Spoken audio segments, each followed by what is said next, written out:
You're watching Poindexter Lounge. You already know. You're watching Poindexter Lounge for the unity. And now I'll make the point better. This joint's clever. In the lounge with Poindexter. So Poindexter Lounge, you know that we can get it in. And now I'm headed up like I'm Led Zeppelin. Yo. Hey, yo. Hey, yo. Why don't you set aside an hour or two? We'll have a few drinks and a cup of coffee. I don't drink. Hi, you're watching Poindexter Lounge. I'm choking on chicken.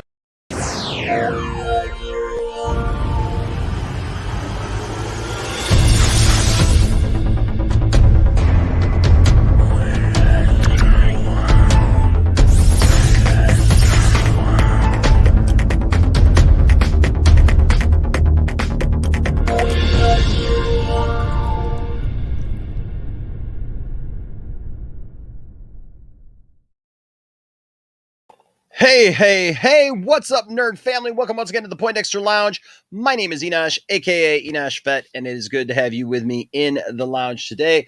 Contrary to popular belief, I'm still here, and I'm still the same guy with the same convictions that I had before.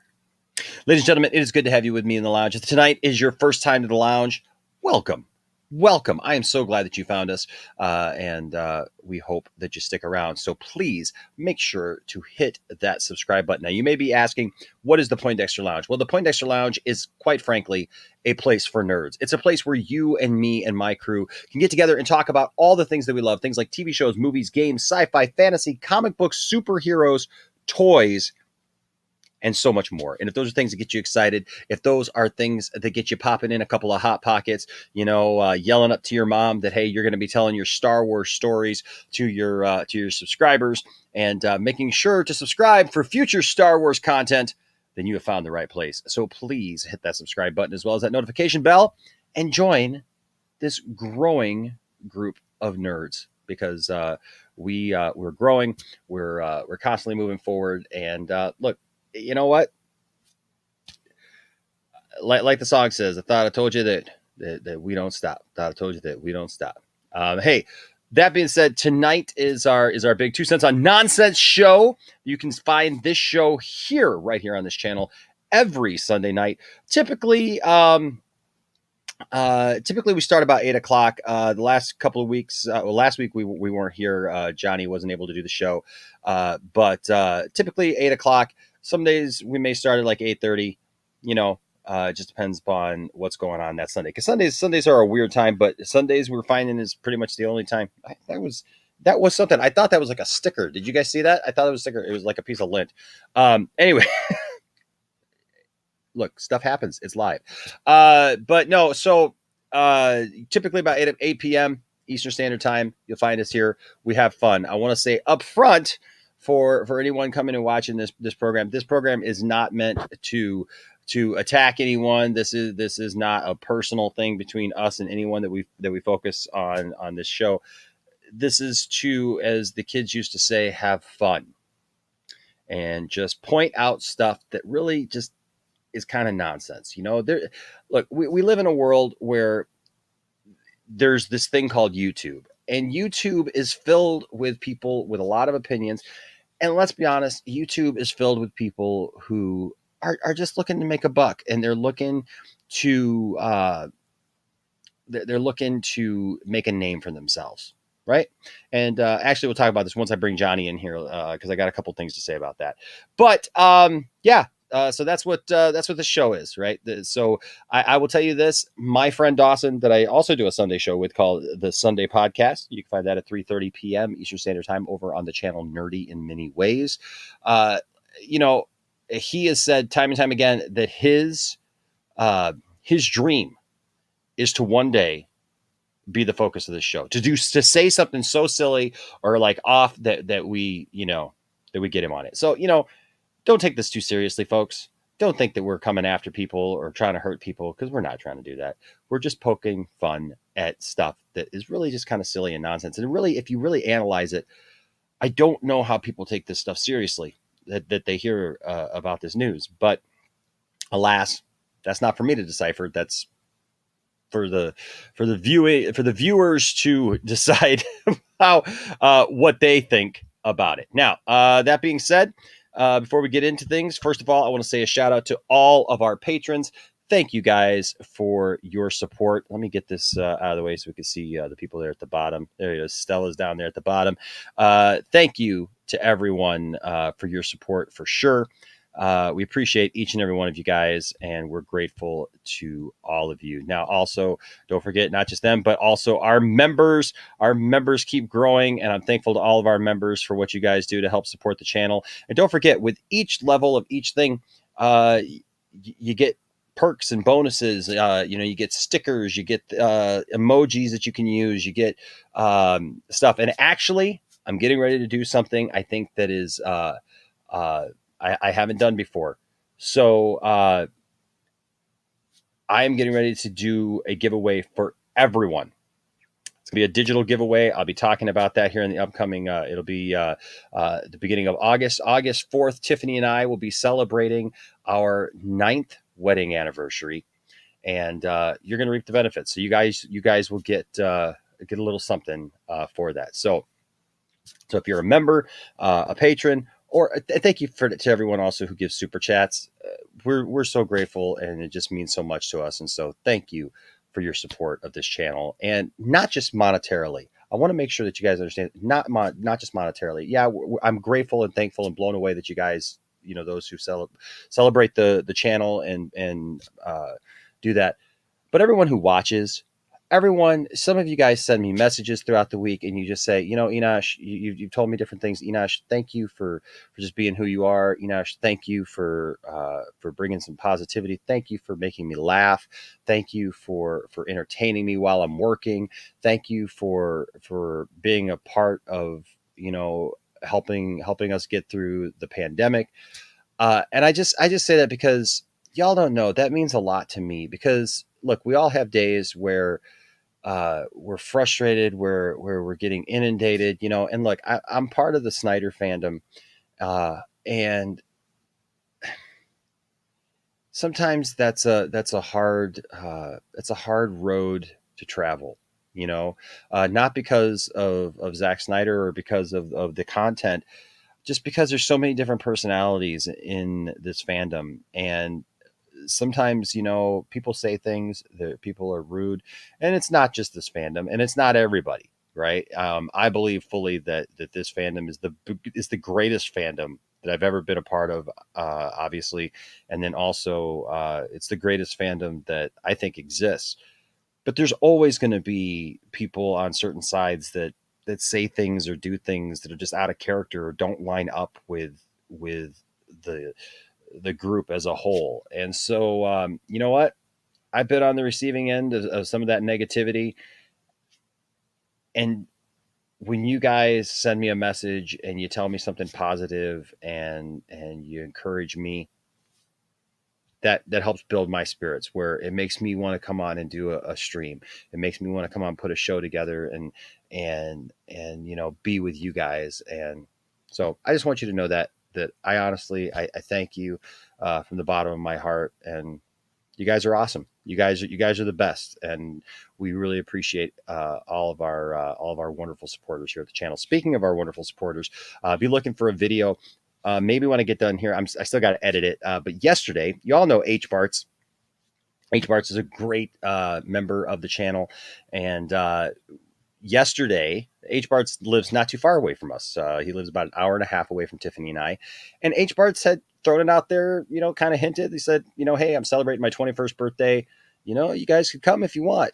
And so we did. And so we traveled an hour and a half to go visit H-Barts and his family and his friends for his 21st birthday. And it was a lot of fun, man. We spent all day long just nerding out, talking about nerd stuff, talking about Zack Snyder's Justice League, talking about DC Comics, talking about Marvel movies and stuff, and discussing different things that we liked and didn't like. And got to see H-Bart's Blu-ray collection, and got to watch him whacking a piñata. A lot of good food, a lot of great food. Oh my gosh.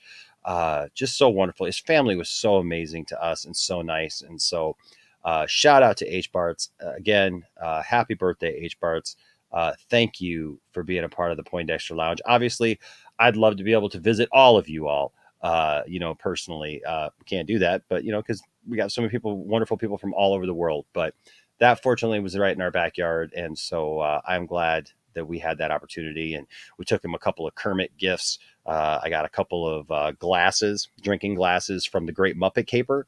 Everybody knows that his thing is Kermit the Frog. I got him a couple of glasses from the Great Muppet Caper. And we found, it's just little things, but we also found vintage bubble bath bottles from Muppets Treasure Island. We found Miss Piggy and Kermit. And so, yeah, so it was just something fun that we were able to do. So if you see H-Barts around, please shout him out, tell him happy birthday. I don't know if he's in here yet. I haven't checked to see who all's in here yet, but if you see him, tell him a belated happy birthday. And just know we at the Poindexter Lounge, me, Tiffany, the boys, we like you guys. All right. And it's not, skin deep. It's not just, internet stuff. I love talking with you guys, and I can never tell you how much I appreciate you. All right. So that's just from my heart. So thank you guys. That being said, tonight is, of course, 2 cents on nonsense. I don't do this show by myself. Oh, no. This show is a show that I do with my good friend, Johnny Pop. And so we're going to bring him in here and see what Johnny's been up to. And I feel like I should, I used to do a radio show called The Rock Show, and I had a co-host for that show. His name was Mike Beer. And when he started missing multiple episodes, I actually rewrote the Carmen Sandiego song to Where in the World, or Why in the World Did Mike Beer Miss The Rock Show? Because he started giving me all these excuses week after week after week after week after week. So we're going to look into and find out, why in the world did Johnny Pop miss 2 cents? Ladies and gentlemen, Mr. Johnny Pop. Here's Johnny. Hello. Hey, we're going to call you out, buddy. We're going to call you out. It's that's some nonsense. That's some nonsense. It is. Part of it is so long story short, in the summertime, I work for a local. We're not going to listen to that. No, bull crap. We're not going to listen to all that. In the summertime, I'm super busy and stuff. Oh, in the wintertime, I got to work. I got all this stuff that I'm doing. And so that's why LeBron and I, we were discussing, audience, right? We were discussing Space Jam 2. So it's, it was. Hold on, wait. Let me get this straight. You missed this show to discuss Space Jam 2. Yeah, let's go with that. Get out of here. Get out. I can do this show by myself. I can invite any one of you all in to do this show with me right now before I sit there and listen to you talking about Space Jam 2. Get out of here with that mess. No, yeah. No. You know what you have right now, sir? What's that? Zero credibility. It's true. Which, by the way, you can find this t-shirt in our Teespring. Links down in the description below. I know. So, it's funny because Anchorman tweets at Mike Zeroh like one time and gets blocked. I tweet at Mike Zeroh all the time. In fact, a couple times just now. Don't get blocked. No replies, but he likes us, dude. I tweeted at him the other day. I tweeted at Mike Zeroh the other day. I told him, I said, hey, because, well, you know what? I'll tell you what. We could talk about tweeting, but why don't we just go ahead and take a look at Mike Zeroh's Twitter. Let's go to the board. I feel like we should. I feel like I need to make a bunch of song drops and stuff so that we can go to it's like Late Night with David Letterman way back in the day with what's his name?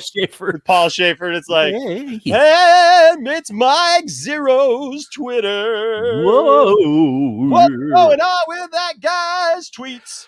Oh my goodness, is he in his right mind? Is he hanging with his dog? Does he have a girlfriend? Is any of it real? TW McKay, what's up? Says 2 cents is back. I've been waiting. Jack Pierre's got his hot pockets. Yes, the final countdown. Excited for this one. You do suck. Yes. What's going on, guys? I'm not gonna be able to get to everybody here on so we can get going with the show, but it's good to see you guys. Just want to make sure that I didn't miss anything. Nerd Haven. Yes, it is. That's what we are here, man. We do our thing. Awesome. Yes. You do suck, says Doomcock and Mike Zeroh deserve our respect. Just kidding. They deserve to be laughed at. Absolutely. You know who John LaJoie is?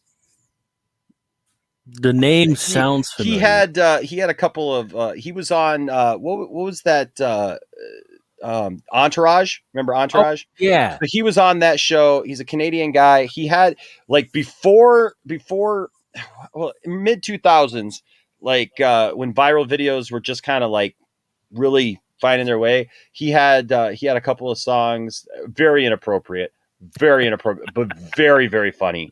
Very funny. He had that song, Show Me Your Genitals. Yes. And this line right here by You Do Suck reminds me of the opening line of it, because the opening line of that song was, women are important and deserve respect. Perfect. Just kidding. They should blank my blank. Well, yeah. Doomcock and Mike Zeroh deserve our respect. Just kidding.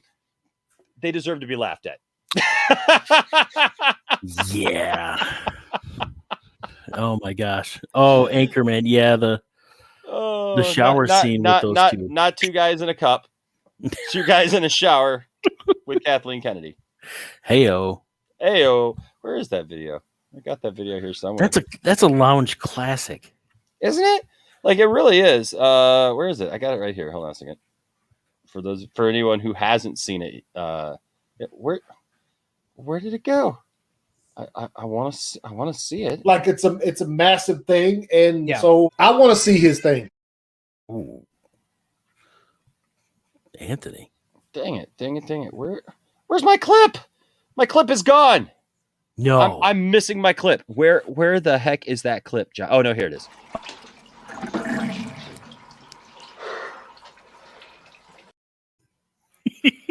It's classic. So there you go. Oh man! Thank you all for the love and congrats on our 9-year anniversary, man. 9 years. This 9 awesome. years has gone by just like that, and so yeah, man. But life is good. I started my new job this last week. I mean, like I was there as an interim, but you know what? I'm now back full time. I got the studio getting set up, Johnny. We'll have we can do 2 cents live at some point. Ooh, if you want. Be awesome. Because we'll have the whole studio set up. I'm starting to set up, Johnny, that I am a fake, and I'm a propped up fan. And none of those toys are real. None of these toys are real. My investment in DC and DC properties and all those things, it's all a ruse. Smoke and mirrors. Call me Enosh the Ruse Fee. But it's funny, man, because I got a great thing coming up, man. You're like Zartan. That's a mask right there. It's You just don't know. You're gonna wake up one day and you're gonna tune into the Poindexter Lounge. It's all gonna be mind control, and it's gonna drop down with Cobra flags and Cobra. Thank you, by the way, Anthony Grigsby, for asking how Tiffany's doing. Tiffany's doing great. She's doing awesome. She's healing up, and so yeah. You Do Suck says nothing massive on those two guys in the shower. Oh, and Mike Quish asked what that's from. That's from I'm drawing a total blank now. Oh, Weird Science. It's from Weird Science. I almost said My Science Project, which is a completely different 80s movie. But yeah, that's from Weird Science. What's up, Layla? Good to see you. Captain Mule is here. Anchorman, obviously. Like we just said, that dude Vince says, if I knew how to make memes, I'd take the Land O'Lakes butter and make it into Land O'Fakes. Doomcock and Zeroh on it. Well, somebody's here, and we got lots of people here who make stuff for us. So yes. So if you make memes, then take that one into consideration because Mike seems to be an idea guy, right? Sometimes you got to have the idea guy, Johnny, and then you got to have those thoughts, man. And he seems to be one of those people that just spits out all of his thoughts. So I mean, he doesn't hold anything back. I mean, it's been noted that he he says what's on his mind. Hey, shout out to Music Man here. Says, I was very angry today. Had Thanks. a bad day at work, but I saw 2 Cents was going to be on, and I knew my day would get better. See, that's what I'm talking about right there. That brings some joy to me, and I love that. I love that. All right, thank you, Captain Mule, for the anniversary love. Appreciate it. Okay, so Johnny, we're gonna go check out right now the land of Mike Zero's Twitter. Because Mike Zero, yes, the never-ending Twitter. Mike came back Twitter now, and he's really been promoting his Twitter heavily now to follow him on Twitter. Yeah, on his channel, big time. Yeah, he's after like having abandoned it for so long, he's suddenly like, make sure you follow me on Twitter. It's like, well, the dog told him to. The dog was like, use the Twitter. Like, come on, Mike. You need to be using your Twitter. Come on. You need to be posting pictures of me on there, Mike. Come on. He did post a picture of himself in like grade school. Did you see that? Oh, well, we'll get there. We'll get there. Don't give away the milk, Johnny. Sears Portrait Studio. Hello. Oh, dear Lord. Okay. So here we go. First of all, he's got his pinned tweet. Like Zero, it's time to admit the truth with Star Wars full story. Now, this is like I don't know which one this is. Is this the one? This is the one where I think he went bad, where he turned into evil Mike. Yeah, Mike had been so chill. Now. Yes, Mike had been super chill for like a couple of years, right? And was like very, very positive about Star Wars and everything. And I think that this is the one where he literally did this flip thing because he saw, it's kind of ironic that over here, if you look to the side, like, here's Geeks and Gamers enjoying 3PO, right? Because like, honestly, like that was what happened was he kind of flipped the script all of a sudden. And I think he realized that there was more to be had in being angry about Star Wars. And, like that's the thing is like anybody who talks about being a shill or like, a clout chaser or whatever, why would you take the road hardest traveled, Johnny? Like I do, like anybody who just wants to be a clout chaser or like make money or whatever, you do the thing that is the easiest thing to do. You don't just stand up for what you believe in, like regardless of if it's popular or not. Yeah. I mean, yeah. I mean, and now he's just got like, I don't know. I mean, did turning bad get him more, views or clout or just like I don't know, man. I wish I did. Anthony says Enash Mike Zero got called out for re-uploading a video recently, and it had been up in 2019, and he just took off the beginning and made it seem like it was a new video. Is that this one? Because this would have been from 2019, the end of 2019, because that's what he did. That's why I wrote the song "Lies." Yeah. If you guys have seen my song, my video and stuff, my Mark Uno videos, "Lies." That's why.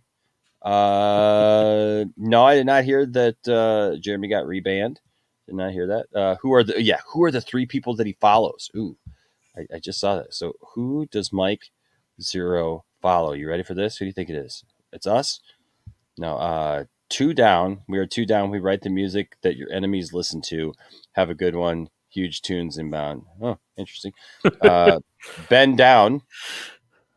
So we got Ben down and 2 down. I think, is this the guy? Is that the guy who makes the music? Who made the song? Yeah. Who made the song? I think it's got, and then he follows Star Wars on Twitter. So well, duh. I mean, he's got to follow what he explains. Uh-oh. Should we out people that I know that follow Mike Zero? I'll follow Mike Zero in the hopes that he'll message me back. Jack Pierre follows Mike Zero. Geeky Lizzie. Let's see. Well, Echo Base Network. Jason, Justin Proper. Trying to see if there's anybody else. Dad, dude, Vince. We see you. We see you. There he is, Johnny Pop. Yeah, Johnny Pop following him. Yeah. Yeah. Contrary to popular belief, you can see over here, I do not follow James Gunn. I thought you were all about James Gunn. Yeah, no. Well, I'm sorry. This is the topics. This is topics to follow. I do want to follow some Amy Adams topics though. And Raised by Wolves too. And if they ever do anything with Swamp Thing, sure. I'm good with Spider-Man and James Gunn. I think I'm good for the day. Okay. Yeah, I was hoping Swamp Thing would come back on HBO Max, but we all were, Johnny. But just wasn't doing anything. What's up, nerdy? What's going on? We had a good stream earlier. You do suck says good luck fight. This is busted. Anchorman says good luck finding me on that list because you got banned. Can't see you.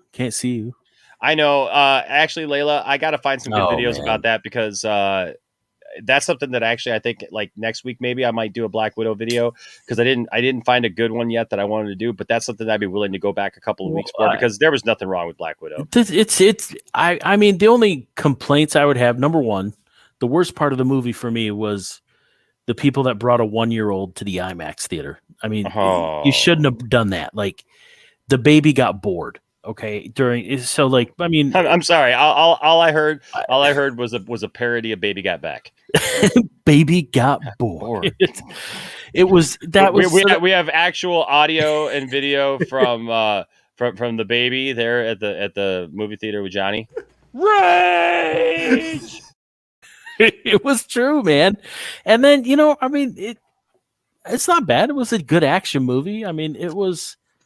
I thought the pacing was good. I thought it was actually one of the better Marvel movies in a long time because it was grounded. It didn't go in a bunch of weird ways that didn't make any sense. And quick spoiler alert for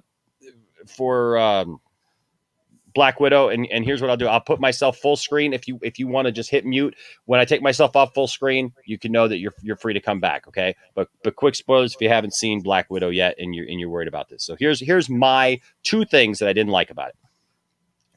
One, Johnny, when they tried to say that fortress in the sky, nobody knew that was there, that it was like a hidden fortress in the sky. Yeah. I call BS on that because no, it would have been better to be in a mountain hidden somewhere. It's like, well, it's in the clouds. What about a clear day? Or satellites like, you know what I mean? Seriously, like, it's all right there. Right.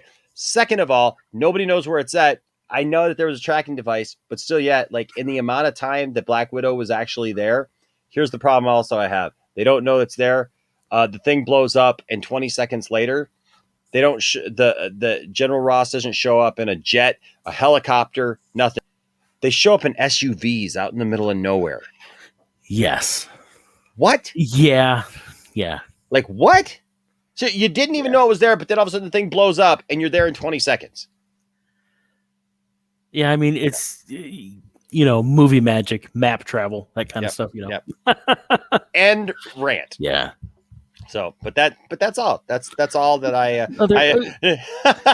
budget. Yeah, exactly. Nitpicking. I mean, the only thing is too, like, seeing that movie just makes me go, man, I wish they would have released that a few years earlier. Oh, like, you know what I mean? Like if it would have been because of where it fits in the timeline. Yep. That's all I'm saying. I mean, it's just just weird that it took Black Widow so long to get a solo film. I mean, but it was decent. I don't have any problems with it. Yeah, no, I agree. I love it.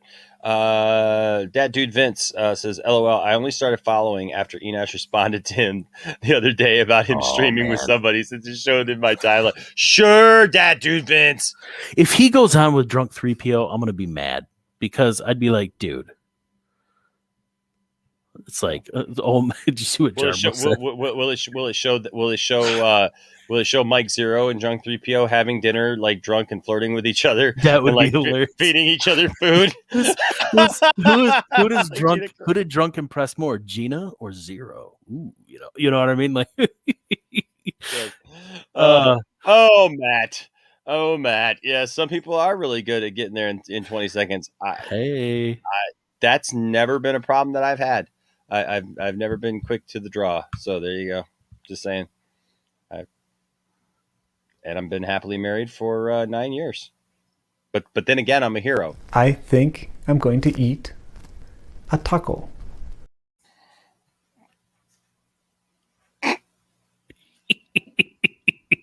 what I did there? Yeah, so are you saying I get it? Okay, yeah. I'm just saying. But I heard though, Matt, that new chair that you got, your new chair that you got for streaming, actually helps with that.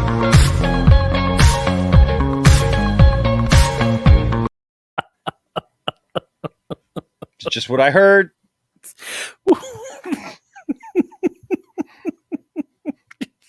You should put that in your new office.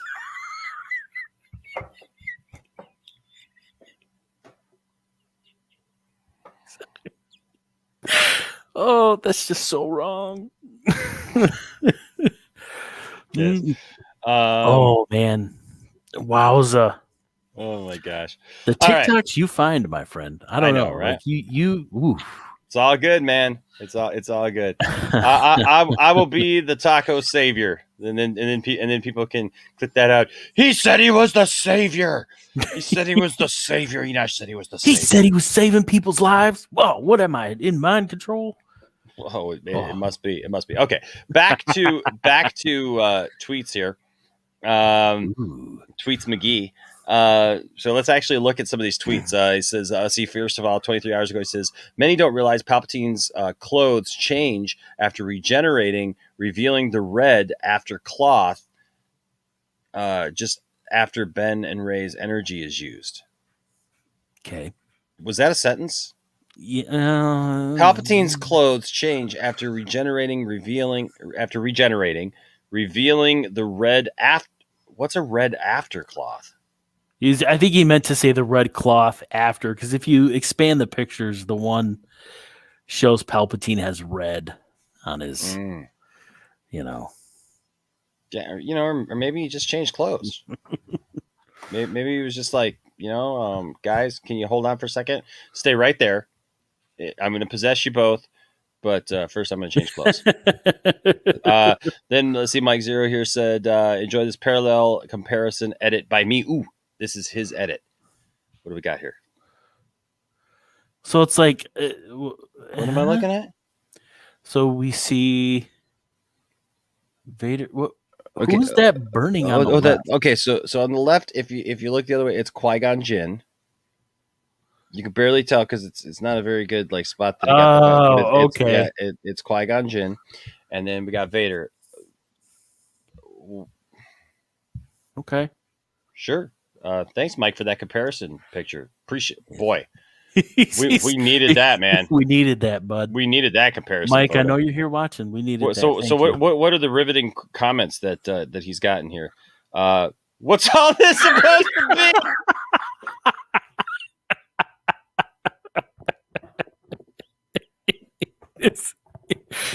be? For somebody that hosts a show called Star Wars Explained, he needs to explain these tweets. Can I say also, people always come at me and they're like, he's got 200,000 subscribers. You're just jealous. Can I point out something? Obviously, the engagement's not that great. If he's tweeting and he's getting one response, there's 5 responses right here. It's just me, but I've seen other people who get a whole lot more response because they got a whole lot more people watching. Yeah. He was the emperor, of course, the most highest priest to the dark side. Okay. So you could say that he was like the Bishop of Rome. Ooh. So his cloaks were very symbolic to him in meaning the stronger he got, the more extravagant the clothes became, thus creating powerful energy. What? The clothes are changing now. So the stronger he got, the more extravagant the clothes became. This sounds like when people try to explain, when Marvel fans try to explain that how everything is connected. Yeah. They go back and go, oh, Miss Minutes was actually on somebody's t-shirt back in 2010. It's no, she wasn't. It's you're giving this meaning it doesn't have. Wait. This Timothy down here says, I have realized it, but Darth Sidious must have had a collection of cloaks. There is the nitpicks on the movies.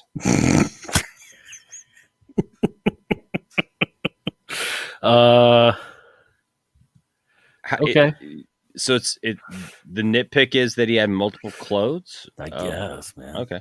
Let's see. He says, in the coming months, this is the good one. Yeah. In the coming months, I will be streaming with a very special person in this world. His sister. Not. I love it because it's in the coming months. I will be streaming with a very special person in this world. Stay tuned. Star Wars. Mike, what was there another world that you were going to stream? Mike? I want to see somebody edit together. Like, I want to see Mike Zeroh meet Gina Carano like the way Drunk did. Like, that would be. Here's Mike trying to get people. Here's Mike trying to find people to stream with him. Hola, soy Dora. Can you say puedes hacerme un sandwich? That means can you make me a sandwich in No, we're not streaming with you, Mike. But no, but I would love to. You can see here. I messaged him and I said, Mike Zeroh, how about coming to stream with me sometime? Mike, you are welcome. You know what? And I gotta be the first to say, like, if Mike Zeroh actually accepted that invitation, it would be a serious stream. We would take it seriously and as much as we could. And so Dignity Dude here just put with it's that junk man. I know that would be amazing. And then Junkman said Doomcock team up of fake news would be epic. And then here Junkman's getting more comments on Mike Zeroh's tweet than Mike Dignity Zeroh. Dude thought you'd be really excited about that, Junkman. That's pretty, yeah, exactly. Anchorman. That's what got Anchorman blocked right there. But Anchorman, is he blocked though? If we're still seeing his well, we can tweet? see him, but I mean, Mike's got him blocked. He says, I can't tell if this is a hoax. I can't tell if it's a hoax either. So he says on Twitch or here on YouTube, with hopefully a Roxy cam. Maybe Roxy will moderate the stream. All right, hello, hey guys. Okay, make sure to ask your questions. Get your questions in for Mike. He replied to somebody. Yeah. Oh, he did. Oh, he did. Okay, hold on a second here. So we got Scott here says, any hints on who? I'm guessing it's not going to be Kathleen Kennedy, as she is probably not your biggest fan. She's his girlfriend. That's his girlfriend. Don't slander his girlfriend. Exactly. Impressive, most impressive. Say hi to Roxy for me. Will do, buddy. I really like how you calling me buddy. But you can call me Jedi buddy, Force user buddy, and I'll call you master. Whoa, wait a second. You can call me buddy. Buddy, when you call me, I will call you master. Call you master. So Christian has there's I'll call you master. Hey, Christian later sent him this video. I'm gonna come on you like nobody's ever come on you before. Just you and I getting it on like two men should do.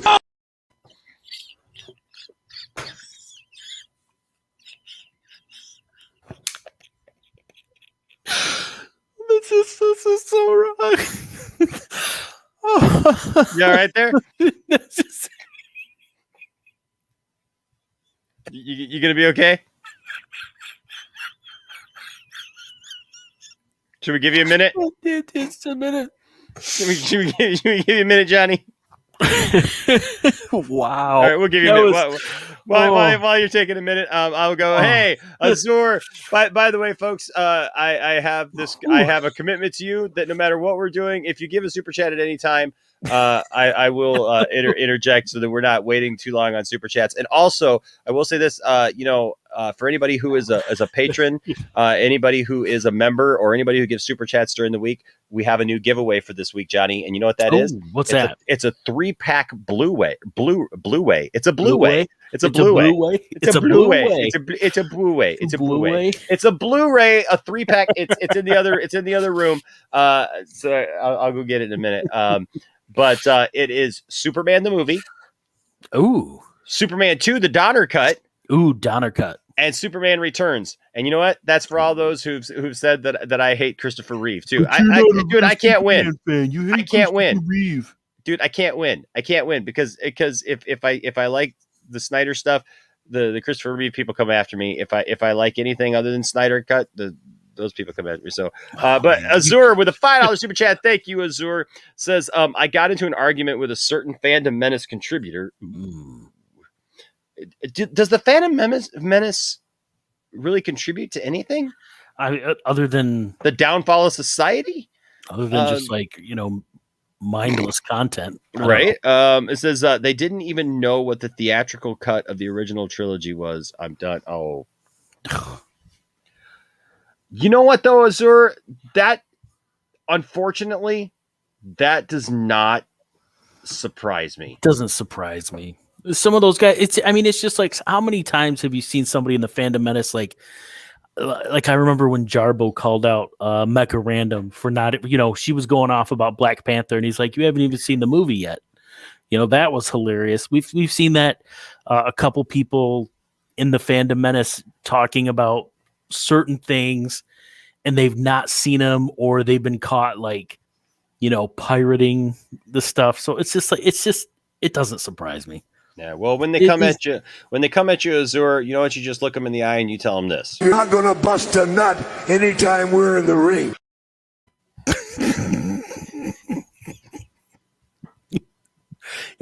It's true. You won't. No. You will. I need a chair. I'm just saying. Ain't gonna happen.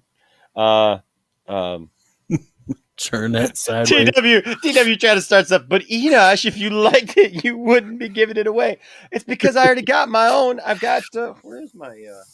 Where's my steelbook thing? No, you wait a second though, Enosh. Be honest. Yes, sir. Are you you're more of a fan of the original Superman, of the Lester Superman 2 than you are the Donner Superman 2, aren't you? Mm-hmm. Yeah. You're not a real Superman fan. I know. I'm sorry. But I mean, gosh, some of those Superman gatekeepers. That's a nonsense. That's some nonsense right there. Jack, the 10-inch Superman is actually on top of the He-Man 10-inch in my new office. Whoa, they're stacked on top of each other. I don't know. What has the lounge turned into? Just saying, you got to do what you got to do, man. Yeah, got to do what you got to do. Real quick, a couple more of these, and then we'll get to the video for tonight. Jet Lucas in the prequels. Who remembers? I mean, he's busting out like he starts talking about like some of these things like you know what? Did he take that one out? I think he deleted that one tweet. Which one tweet? The one from earlier. Mike? Yeah. Pepperidge Farms remembers. See? I got one too, Mike. Which tweet are you talking about? You know what? The one where he posted a picture of himself. As a kid. Did he take it out? Yeah. Oh, he did. He took it away. The Mike, the Zeroh giveth and the Zeroh taketh away. Darn you, Mike. Here's Christian again. Says I remember that part that was actually George Lucas's son playing a last surviving Padawan on Coruscant. That's one of my favorite moments in the prequels. He was also in episode 2, right? No, was he? I don't know. I don't think he was in episode 2 as well. I think Jet was just in. I think he was just in 3. Yeah, just in episode 3 because he runs away there. I don't know, but are you sure that he's not still in there anywhere? Dude, I just looked. That tweet is gone. That tweet's gone. Oh my goodness! I should have screenshot it. I almost did, but I was. Oh. Well, you know what? He might have gotten some flack for it, which is unfortunate. I'm sure he did, which is unfortunate. If Vader with a zygomatic complex fracture This would be the cheek area, another short shot from Return of the Jedi. Oh, you got to put it back up on the screen. Oh, I'm sorry. I'm is this the one where he's like, he looks at the X-ray of Vader there? Yeah, he's looking at the X-ray of Vader here. Okay. I mean, I did not know that Mike Zeroh was a medical professional. He is. But now that I know. Absolutely. Actually, that was a zygomatic complex fracture. I'll see Stream of Light versus Lava. Darth Momin based Vader's castle on the Mortis Monastery. Good to know. Enjoy the still of Mace Windu from Revenge of the Sith. A precise frame. Precise. Got it exactly. First time. My skills at stopping it right on the frame that I want. Impeccable. Absolutely amazing. Best frame ever. Absolutely amazing. Best frame ever. Jack, we'll have to call him Dr. Zero. Yes, here's George Lucas. Yes, many don't know this, but it's George Lucas to the right in Revenge of the Sith. Opera house sequence. Yep. I mean, but seriously, share around for those who don't know. Make sure 5 you share. retweets. That's George Lucas. That's George Lucas right there. Didn't we all know that though? I thought we did. Talking to his daughter, right? Amazing find. Who knew? Everybody. Really cool, Mike. Really cool, Mike. Where are we going, Mike? What the F is a Mike Zeroh?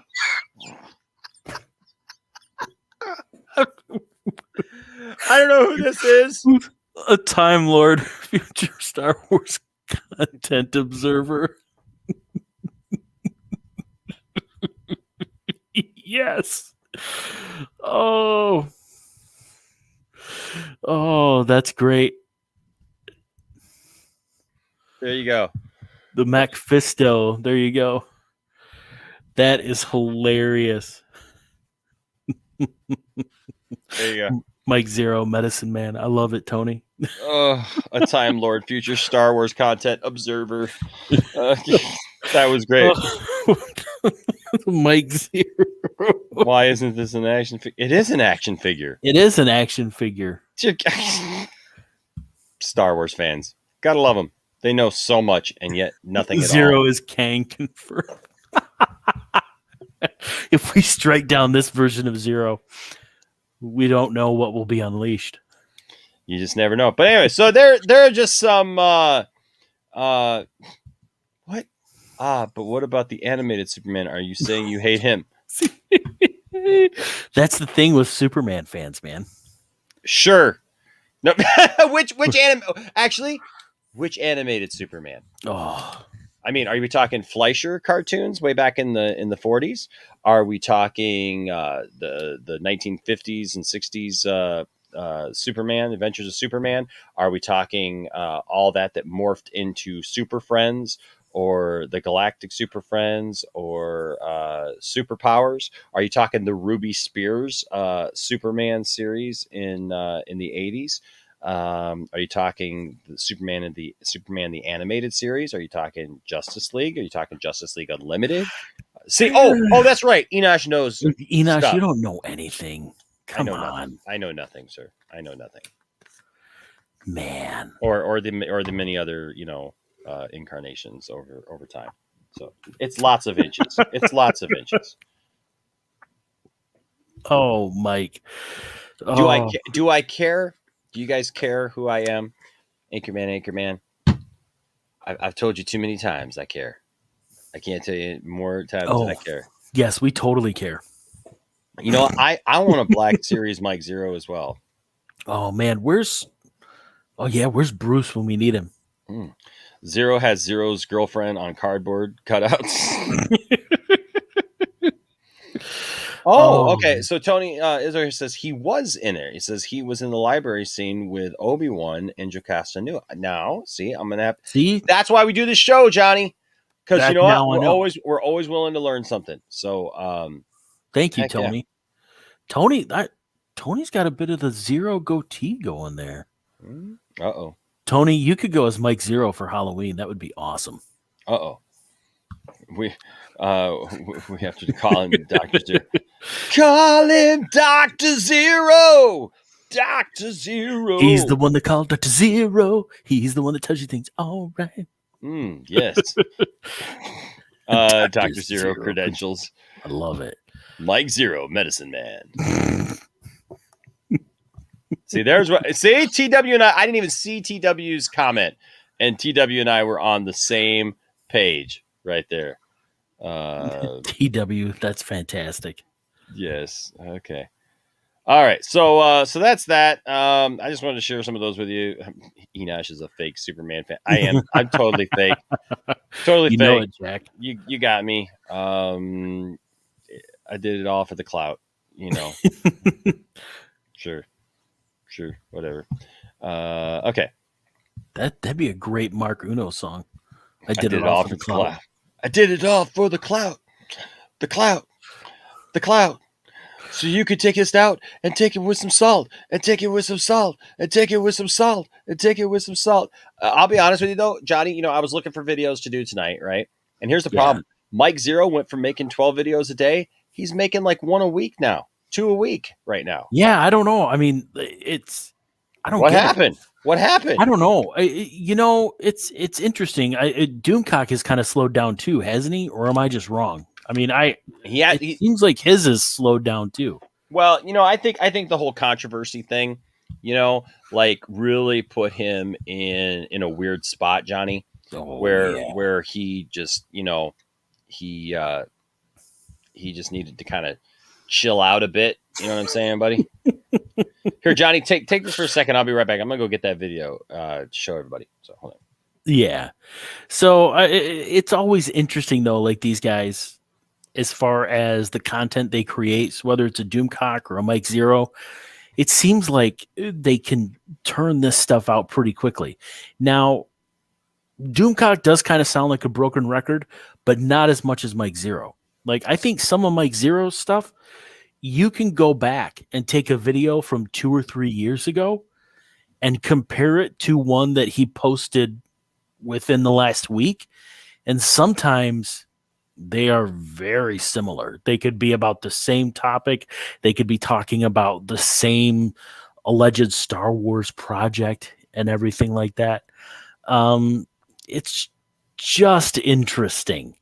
So I'll also be interested to see one of the things I want to revisit, and I'm hoping you guys in the comments remember this too. Do you remember when we saw the Luke Skywalker cameo at the end of The Mandalorian Season 2? Well, I distinctly remember Doomcock in at least one, if not 2 videos talking about the, that whole cameo being kept secret from Kathleen Kennedy, and they had to do it on the down low, and Favreau had to make sure that like people were kept at knife point so that they wouldn't tell her. I can't wait until August when we get this behind the scenes little documentary, this little, on Disney Plus that discusses that cameo specifically, because I want to see just how involved and how much Kathleen Kennedy was in that process, because I guarantee you that she was probably on set or in those meetings. And I want to look at that and then compare it to what Doomcock had to say from his sources, because I think that'll be just nuts. It'll just prove him wrong again. Oh, and then Florida said, "Nice calendar." Thanks, man. That's my super sweet Star Wars calendar. You could take your salt shaker and stick it up your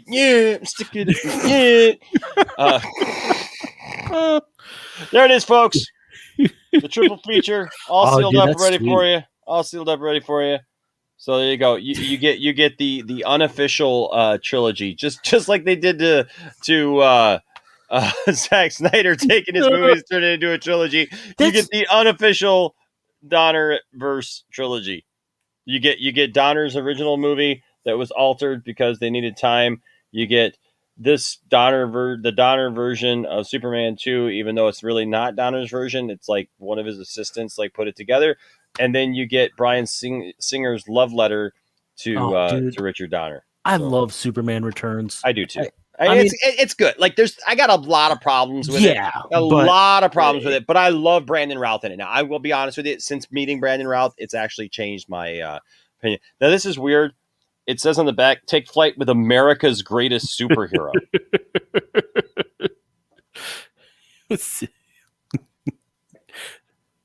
Oh, okay. Hey, there you go. Good Lord. Like, are we still doing this? All right. So, anyways. All right. There you go. All right. So, we're still waiting for word, though, on whether or not Kathleen Kennedy knew that, Luke Skywalker was coming back. Dude, I'm telling you, that's... He went on. He had a huge video about that. Like, I wanted to do they are cool. I wanted to do a Doomcock video tonight, but like he had a really weird cut up video. He's back at again saying that the sequel trilogy is going away. Oh, he's doing that whole it's going to be a race thing and. Yeah, it's like I said, he can sound like a broken record, but not as much as it seems like sometimes Zeroh stuff. Like they couldn't very well say get high with America's favorite superhero. So take flight. It's code.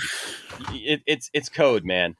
Just saying. It's all code. Yeah, man. Yeah, man. It's code for like take flight, dude. Well, what does take flight mean? Like, what? That's fantastic. What do you mean take flight? Drugs.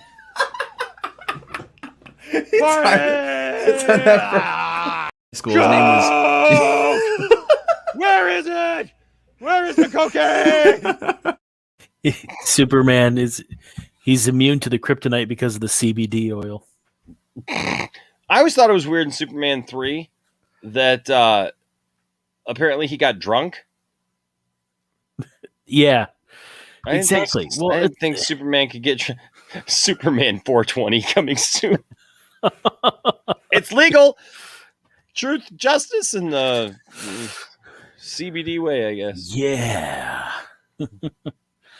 Up, and away. Heck yeah. All right. So here we go, folks. We're going to watch this Mike Zeroh video and talk about it. And this one's titled Jon Favreau Fired Star Wars Writer. The true story has arrived. Does he cite any more fake articles? Well, the true story just arrived. Just arrived via fax? It's just in. It's like an old Doc Matrix. Dot Matrix. It jams. All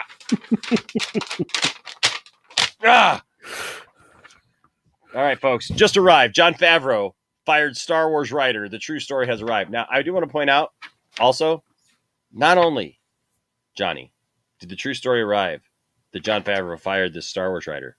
This Star Wars writer is going to the Acolyte to get revenge. Because all disgruntled Lucasfilm employees and Star Wars writers go to the show The Acolyte to write stuff and to retcon Luke Skywalker. Oh, so if you get in trouble with Jon Favreau, you have to go work on Kathleen Kennedy's punishment show. Yes.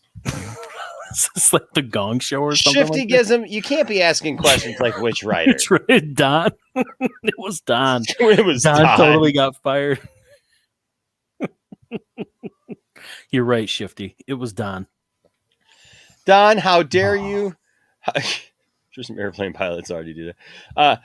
Look, how dare you? How dare you ask for actual names, like, and make them explain it? Oh, all right. So here we go. Here we go with John. How many? Jon Favreau's fire deal. Leslie Headland and Kathleen Kennedy. Ooh, Mike Zeroh. Come on, Mike. Give us a call.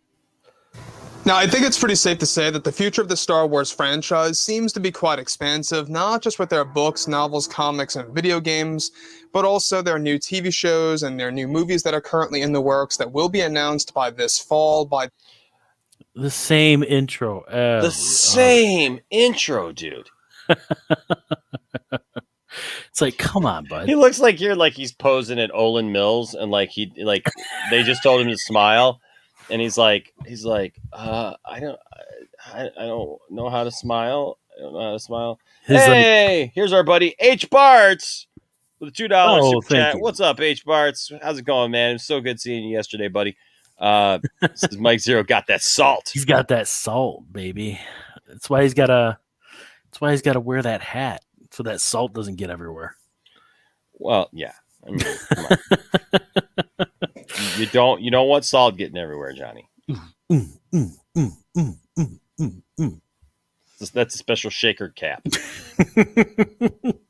Salty. Oh my goodness, Mike. This looks like his like senior picture here. Yeah, it is. It's... Mike, can you please just smile, man? Please, that'd be really cool if you could do it. No, okay, we'll just use this then. Okay, I wonder if he's going to say the Fabaloni verse. Maybe. In Lucasfilm. Actually, he hasn't said Fabaloni verse in a while. No? Oh, man. This is Mike Zeroh. Make sure to subscribe if you are new to the channel for future Star Wars material. Whoa! Whoa! Nope. Satan, get behind me. No. Who are you? No.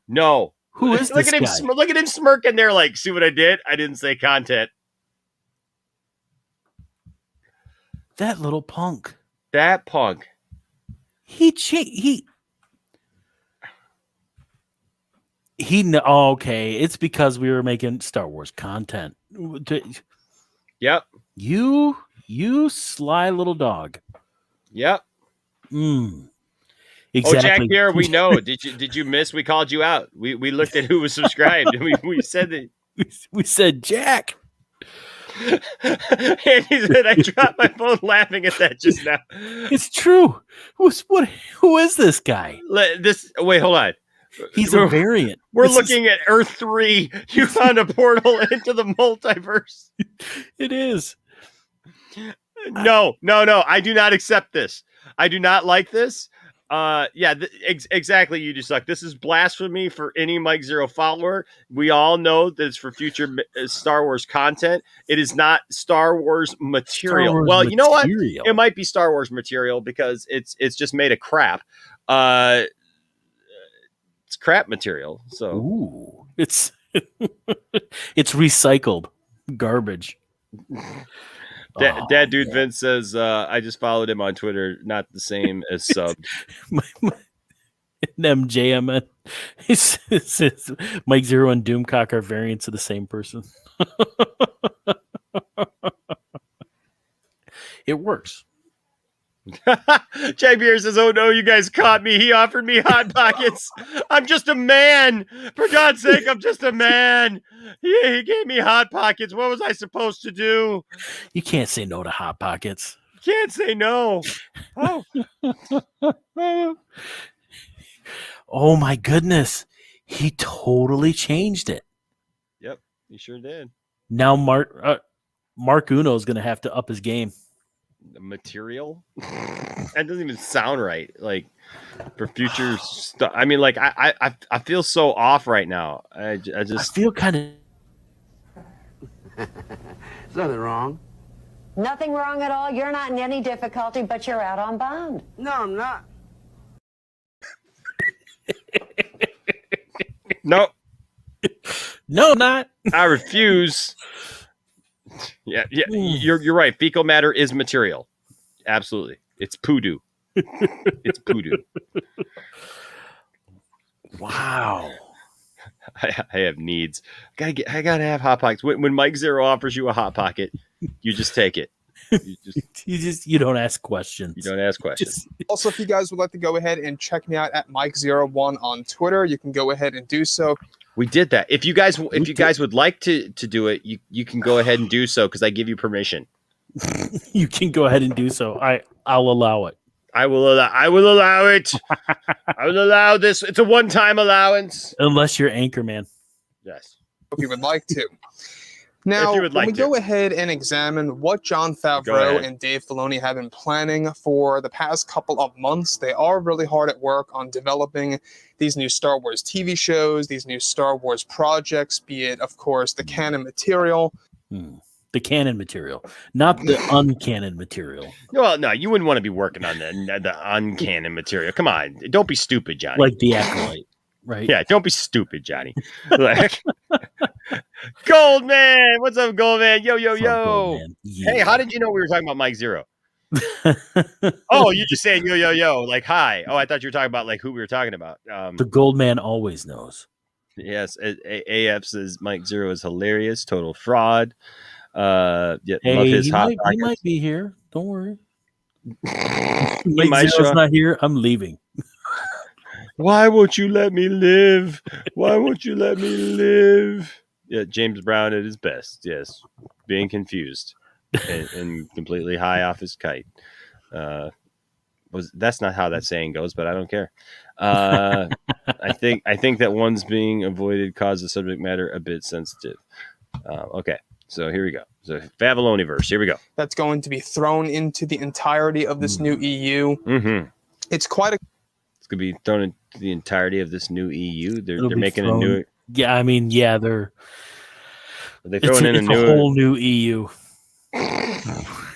There's a new EU in town, and it's feeling great because Mike Zeroh made it up, and we just might get to see the sequel trilogy die. Oh, expansive, and it's taking a lot of time on their part.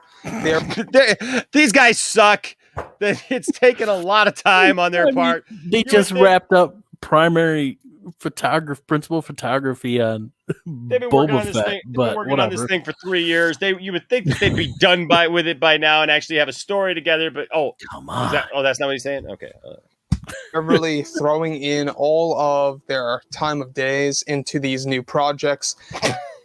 Throwing in all of their time of days into these projects. So what do you got to add into this, Favreau? 12 p.m., 1:30 p.m.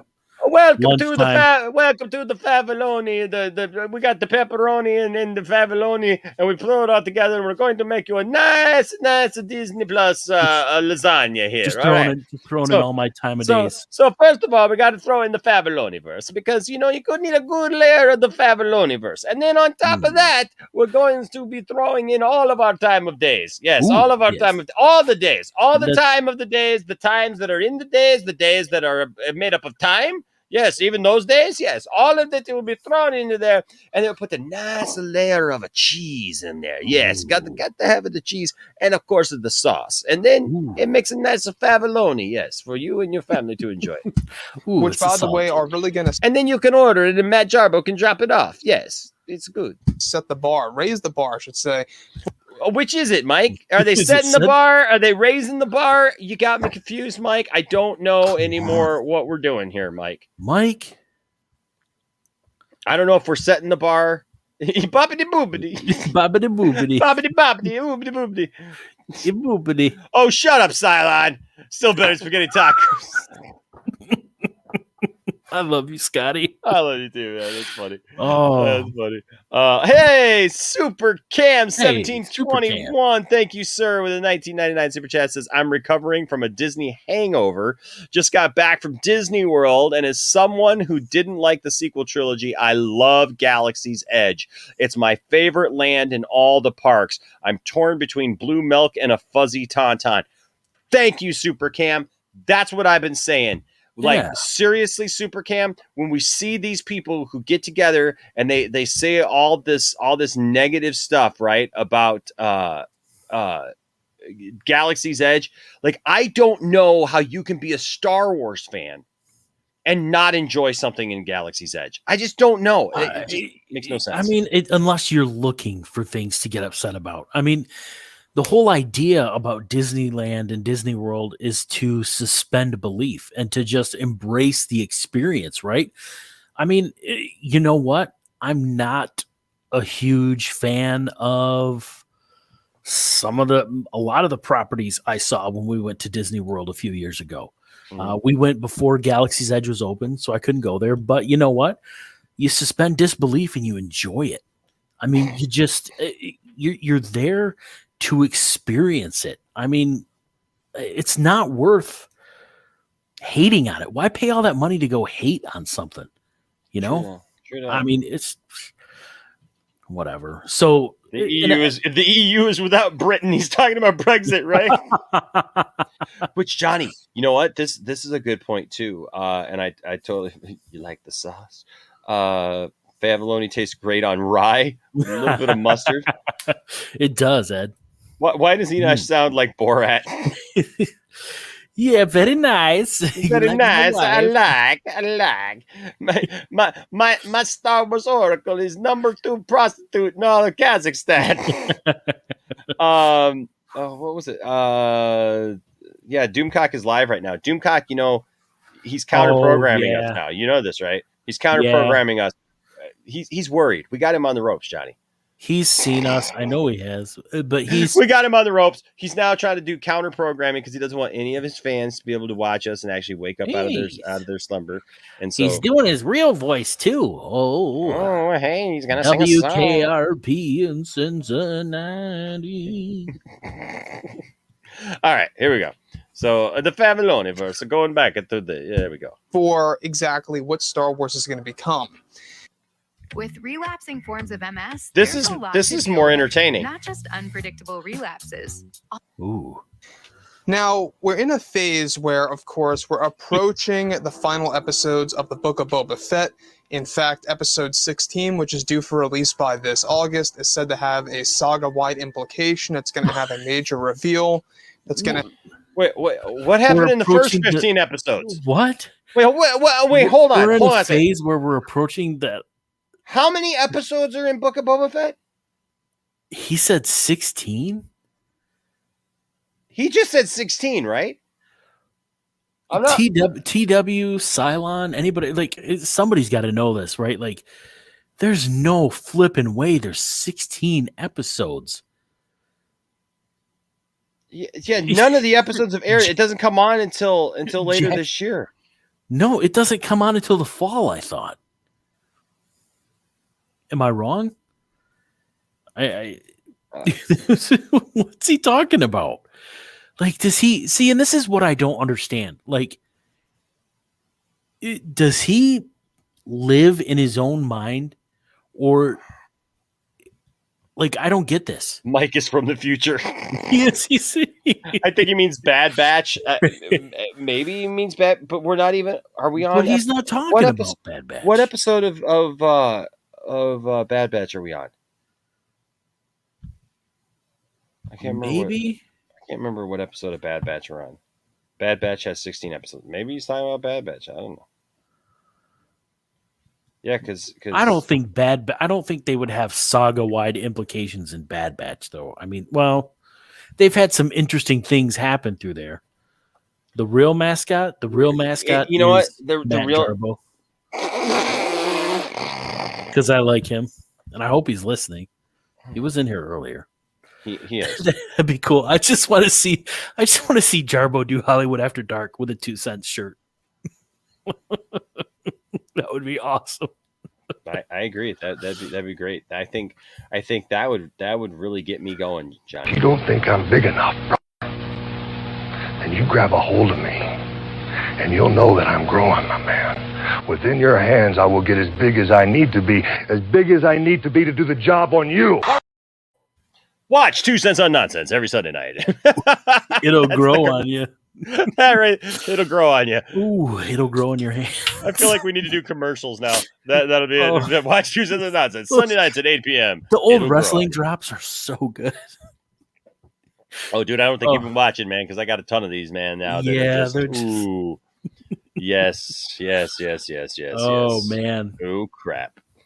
What if Matt Jarbo is Doomcock? What if Matt Jarbo was Doomcock? It'd be kind of funny. I'd be more. I mean, that would be hilarious. I'm just saying it would be hilarious. It would be a twist. It would be like a Shamalama Ding Dong type twist. Would H-Barts stop supporting him if he? That's was well, I don't know. I think H-Barts is fully in. Like, he just loves what he loves. Because so far I'm not understanding like why H-Barts likes him. Oh, well, no, seriously, like he doesn't know anything about wrestling. Like H-Barts brings up wrestling things all the time. Oh, Doesn't know yeah. anything about wrestling. He's leaving H-Barts behind on the Snyderverse stuff. He's just it's he's going someplace that H-Barts can't follow. I'm Doomcock. I mean, Johnny is Doomcock. Jack, that wouldn't surprise me either. That's not John. It's Happy from Far From Home. Yeah. All right. Oh, man. Here we go. Have a big impact on how we view the bridge between, of course, the prequels and the originals. It's going to give us that more vivid view on that. Now, of course, the Book of Boba Fett is going to be a He's not. I was gonna make a vivid joke. Vivid. He's talking and if about. All I would say is, if you know, you know, and if you know, that's wicked. And if you know, you can. I'm just. You did grow up in Vegas, so I mean, there's that. I did. If you know, you know, and that's wicked. And just saying. Oh, Johnny sins. He does. But you know what? But we forgive him. And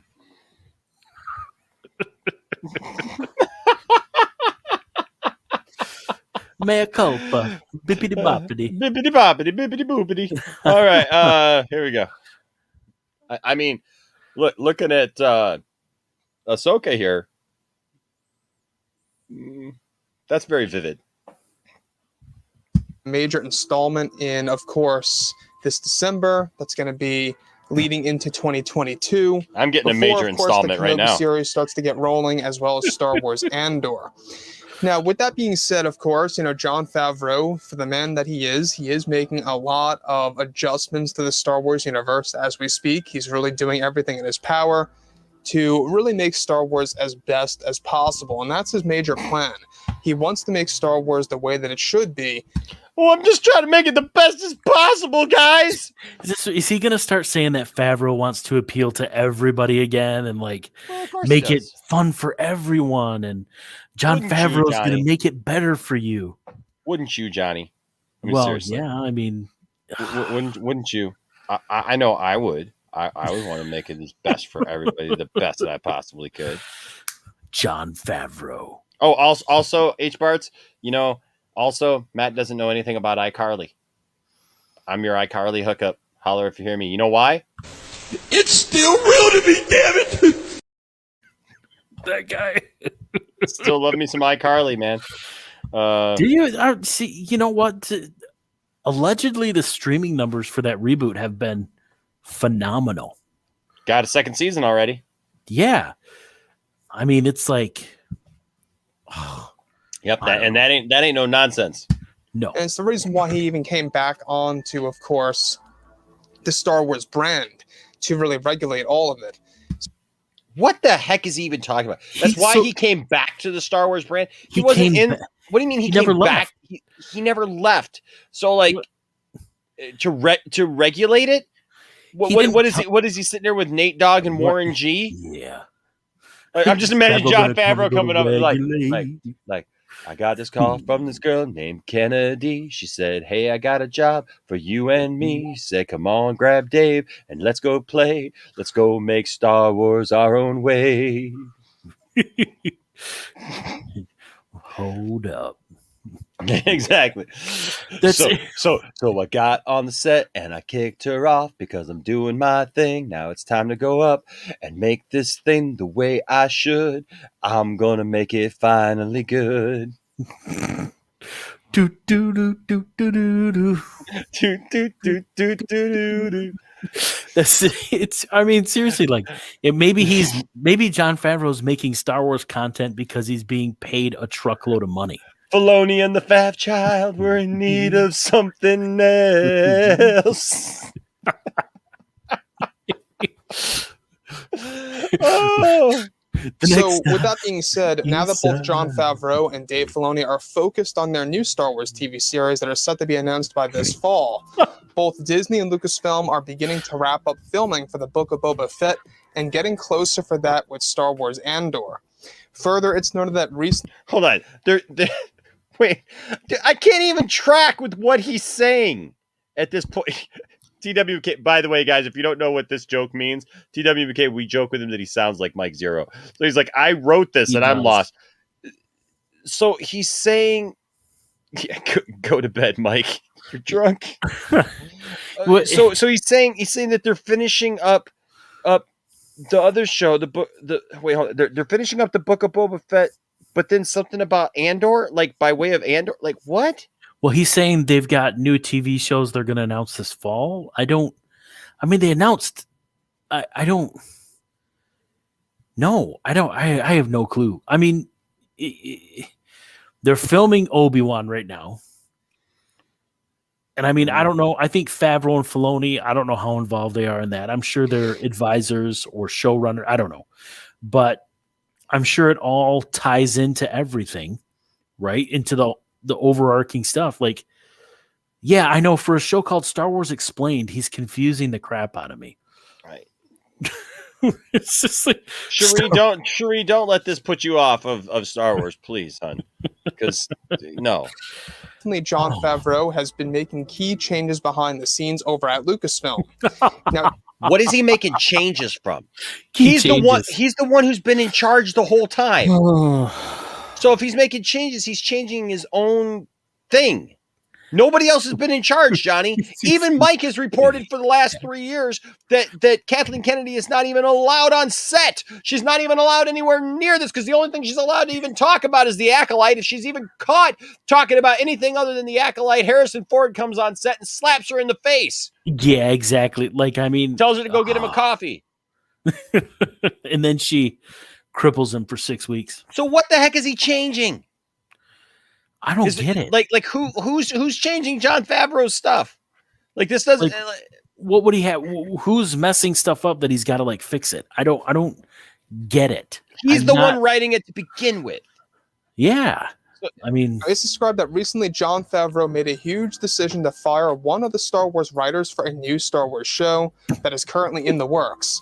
It's described that Jon Favreau fired a writer that was going to work with Favreau on multiple episodes of the Ahsoka Tano series with himself and Dave Filoni. It's the writer was actually previously loyal to Kathleen Kennedy and was even considered to become a part of the Acolyte TV series after Favreau recently let him go from the show. Now, apart from this, the writer who is currently unnamed at the moment is said to have been pushing the idea of cutting out many of Anakin Skywalker's planned scenes for the Ahsoka scenes that is planned to actually release in early 2023.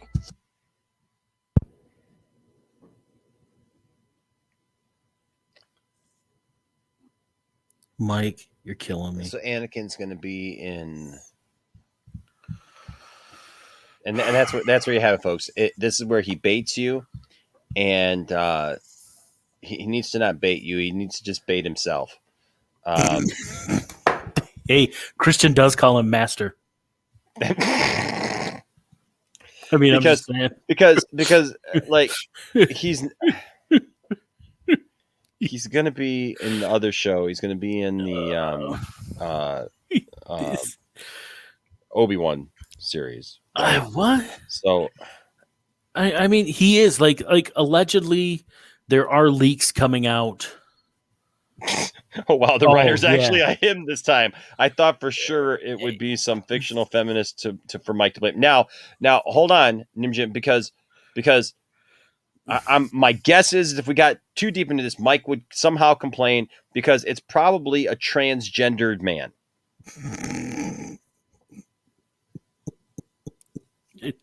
You never know. I mean, it's Scooby Doo needs to be on this case. Scooby Doo would go in a corner, get high, and just forget all about it, and have a Fabaloni. There you go. We'll get the mystery machine on it right there. Get him in there. Nice. Do. Yeah. Hot Wheels. That's where it's at.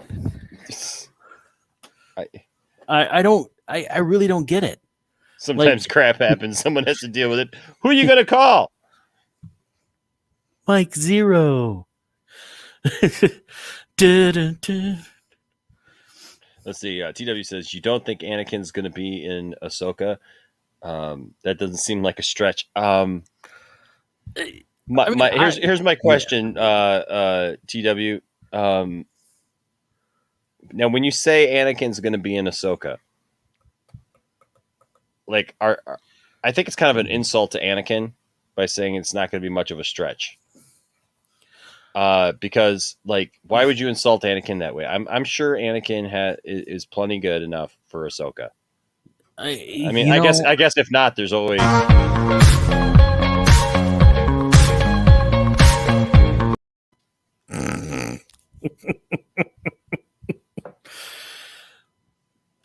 Ooh, that's a stretch. Hey-oh.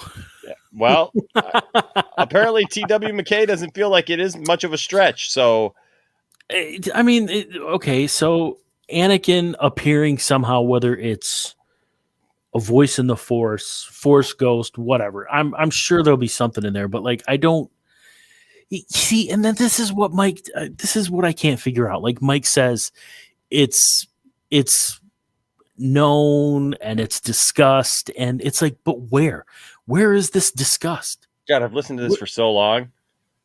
I've aged 50 years.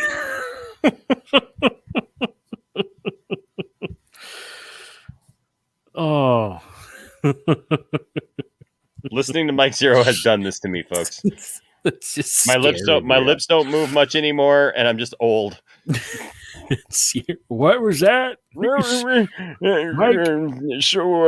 do you say something about a stretch? You said that the sequel trilogy is going to be erased. I've been waiting this long for the sequel trilogy to be erased. Doomcock says it's going to be any day now. That's Harrison Ford's going to come back and make a new episode 7. Yes. I mean, do the people see, like, people? That's the thing. Like, even if there's this split, you just suck. Appreciate it. Even if there's this split timeline thing or whatever that people are pipe dreaming about, none of the Mark Hamill would never be involved. Harrison Ford would never be involved. So what do you want? Like, seriously, like, you want Sebastian Stan to come back and pretend he's Luke Skywalker in episode 7? I don't know. I mean, yeah. Why does Enosh look like Robert Englund? I'll see you in your dreams. Get a nightmare. Oh. Like, it could be worse. It could be even worse than that. Oh, my. Could be better.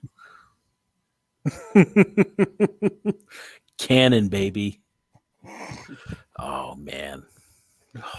Okay, so Mike. I have no idea what's going on with this now. Like, this stuff is happening. Anakin's going to be in Ahsoka. But that writer wanted to cut it all out, so he had to put a stop to it. So what you're saying is he wanted Anakin to pull out. Yes. Okay. Favreau made it clear to him that he and Dave were pushing for Anakin to be a core part of the story, and that this writer was creating creative differences that were unneeded and only caused some setbacks within the writing process for Dave Filoni as well. Because we know that everybody who works on the Acolyte or like is friends with Kathleen Kennedy is nothing but a troublemaker. Yeah. Kathleen Kennedy is running with her with her gang. They hate Luke Skywalker. They hate Anakin. They hate this. They want to create problems. And all they're doing is creating problems. They're driving their motorcycles around. They're doing dust bunnies around people. They're playing whack-a-mole.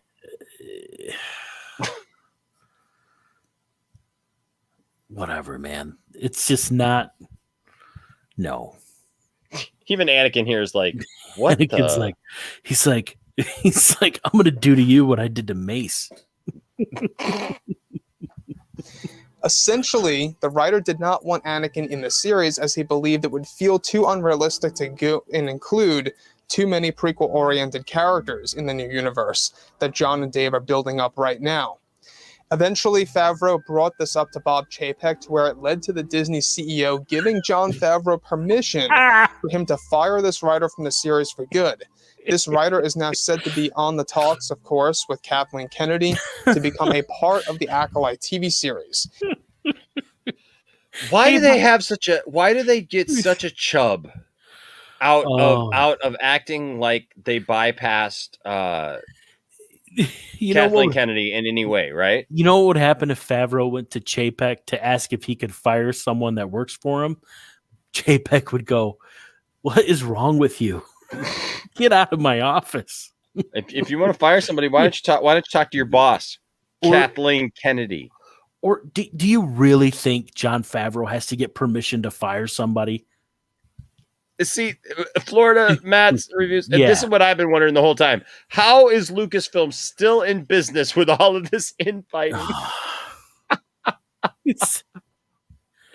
I mean, seriously, like this is what I can't understand. Like, I think either Mike Zeroh is smarter than all of us, or he believes all of this. Ooh. Well, Jack, you're not wrong. His pullout game's weak. Ooh, yeah. Just saying. Anakin is like, I'm doing what now? He's like, what do you got me and Ahsoka doing, huh? Huh? I'm in who? I'm in what? And Grogu's watching what? Yeah, well, and then of course I love the fact that like they fire this writer from one show, right?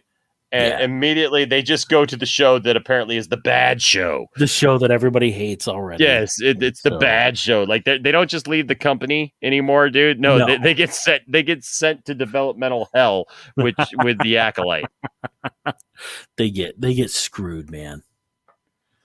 Like that it makes absolutely no sense. Nope.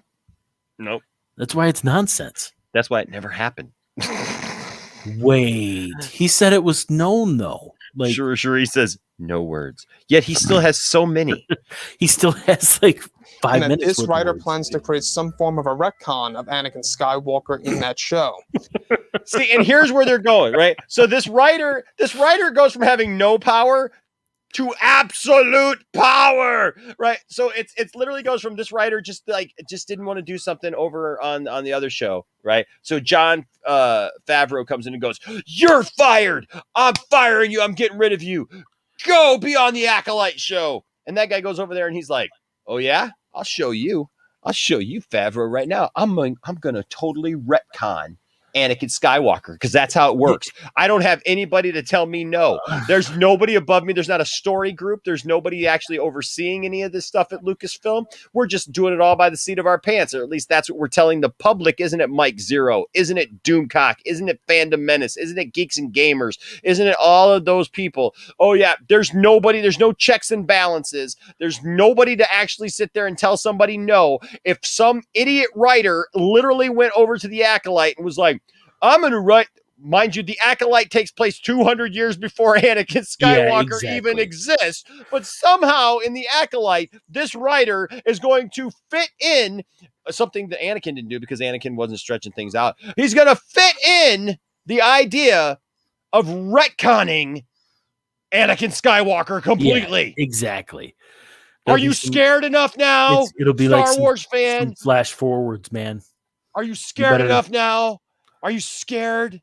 Because that's the whole point here, is they're trying to make you scared. To become a part of the Acolyte TV series, and that this writer plans to create some form of a retcon of Anakin Skywalker in that show. Let me just say one thing right now, is that this writer that's planning this retcon for Anakin Skywalker for the Acolyte series. Yes, Does it Mike. not seem like the writers trying to get back at Jon Favreau and Dave Filoni for how they let him go from the Ahsoka series because they did not want him messing around with the plot or the story of that show by excluding Anakin? To me, it seems exactly just that. Now, Mike, listen, Mike, we okay, look, What? Mike, we're not your normal audience. We understood what you said when you said it the first time. Yes, Nim Jim. He said that. you just said that, Mike. Yeah. Yeah. He's just Now hold on though. Hold on a second. Oh, you know what? You're right. It's the Okay. you're absolutely right, TW. Okay. Look, when you're right, you're right. Yes, it's 41 years before the birth of Anakin. It's 50 years before the Phantom Menace. Because I was thinking of the High Republic. High Republic is 200 years. Yeah. before. What's up, Punk Trace? What's up, dude? Right, Paul? This writer has all the power. He does, Paul. You don't know. This writer is This writer, fun fact, is the same one that ruined Kevin Smith's He-Man. You just don't know it yet. This writer's like Dave Filoni and Jon Favreau fires him. He's like, oh, whoops, we screwed up. We gave this guy all the power. We sent him over to the Acolyte, and he can go over there and he can rewrite Anakin Skywalker. Oh, no. Dang it. And there ain't nobody who can do a thing about it, Johnny. Oh. Nobody can do a thing, Johnny. Nobody can do a thing. I'm just... And this writer gets around to shriek. Round, round, get around. I get around. I get around. Writing Anakin out. Gonna bury him. Because Anakin don't fit in. The pen is mightier than the Fabaloni. It is. It just, I mean, does this writer have the Infinity Gauntlet? He snaps his finger and half of all his Star Wars disappears, at least the Fabaloni verse.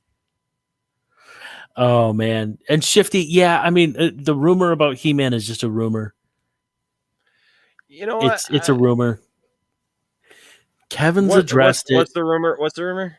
That He-Man is dead or disappeared, and that Tila is but here's the show. Okay, but here's the thing. You know, so I heard that rumor has been floating around since the beginning. Even if He-Man is missing, right? Isn't the point that like they have to go on a journey to find He-Man? Well, like to bring him back. Allegedly, they're trying to find the Power Sword and not He-Man.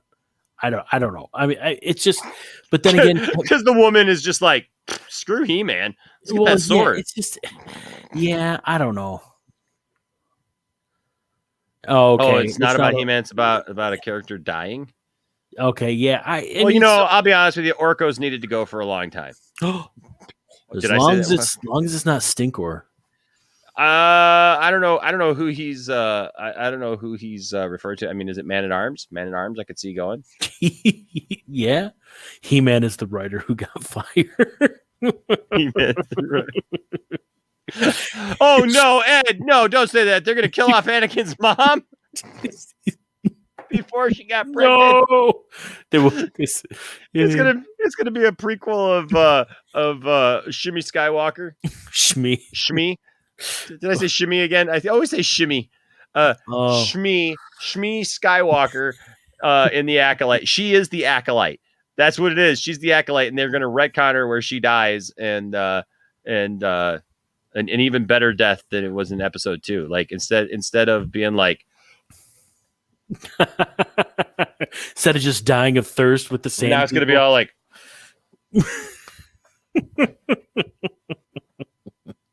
he'll get devoured by.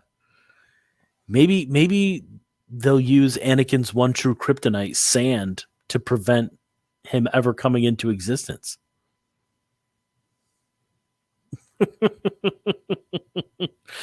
And there goes the Poindexter Lounge, ladies and gentlemen. No.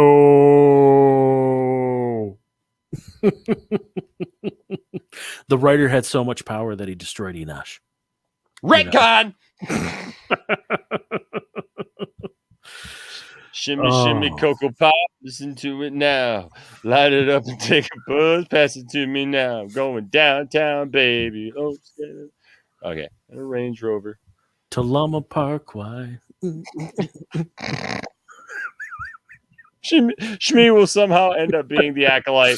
Oh, well, I said it as I was typing it. Nice. We're right on the same link there, Nim Jim. It's, if you actually look back, like the first words that Shmi Skywalker says in episode 1 are an anagram for I am the Acolyte. I believe it. That's a callback to an older episode. If you guys, I believe it.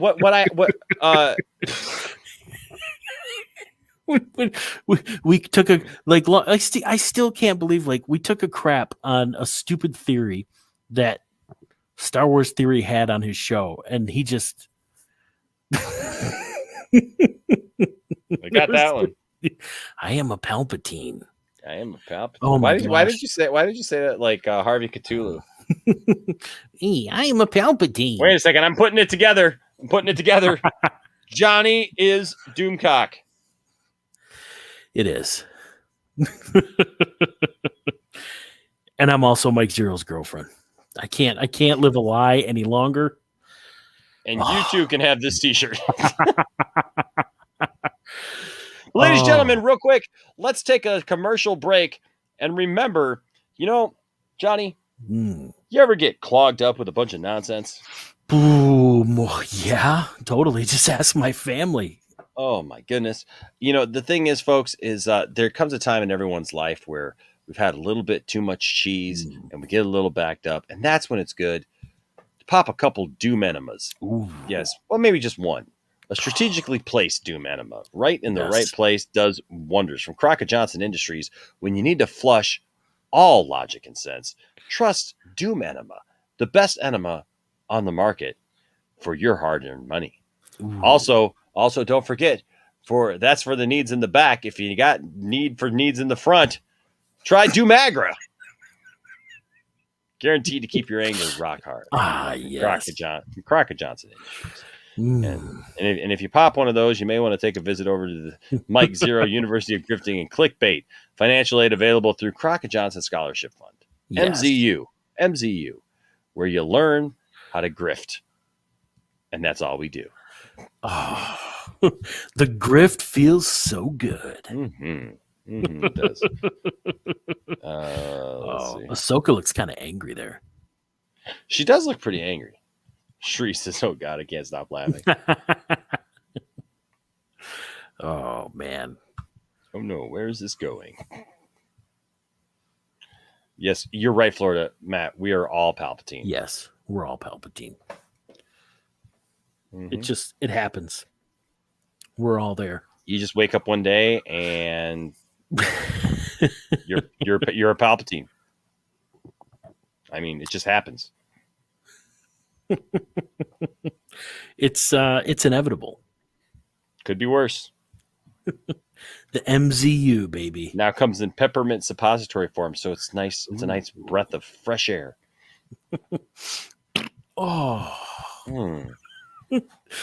Smells the sweet relief.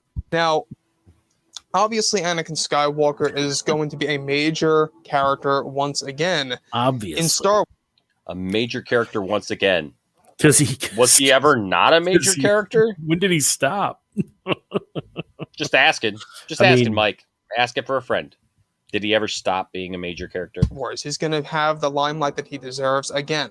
He's going to be done in multiple different ways. So, for example... Whoa. Hey, now. Hey. I thought this was a family show. Multiple different ways? All right. You got my attention. I just had an entirely inappropriate joke that I will not share. I'm just going to keep going that way.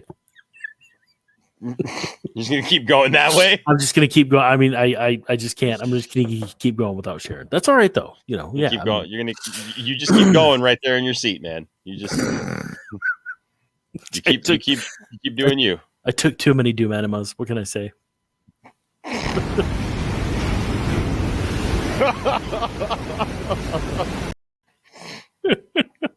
Doom enema is a heck of a drug. Let me tell you, heck of a drug. One more. Yes. Oh man. All right. Oh man. Revenge. Shree says you should just share, Johnny. It's too late to save this stream.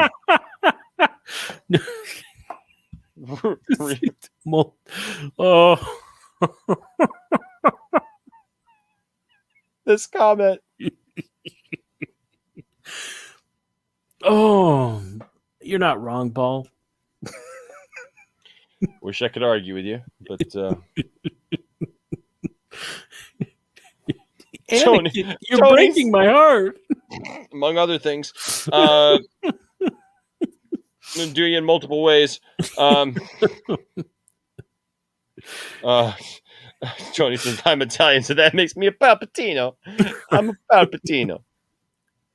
Gun in hand, we are alone again. No, I am not the one. From night to noon, we hear them moan again. No, I am not the one. It's about zombies. Did you know that? Is it? It's about zombies. Yep.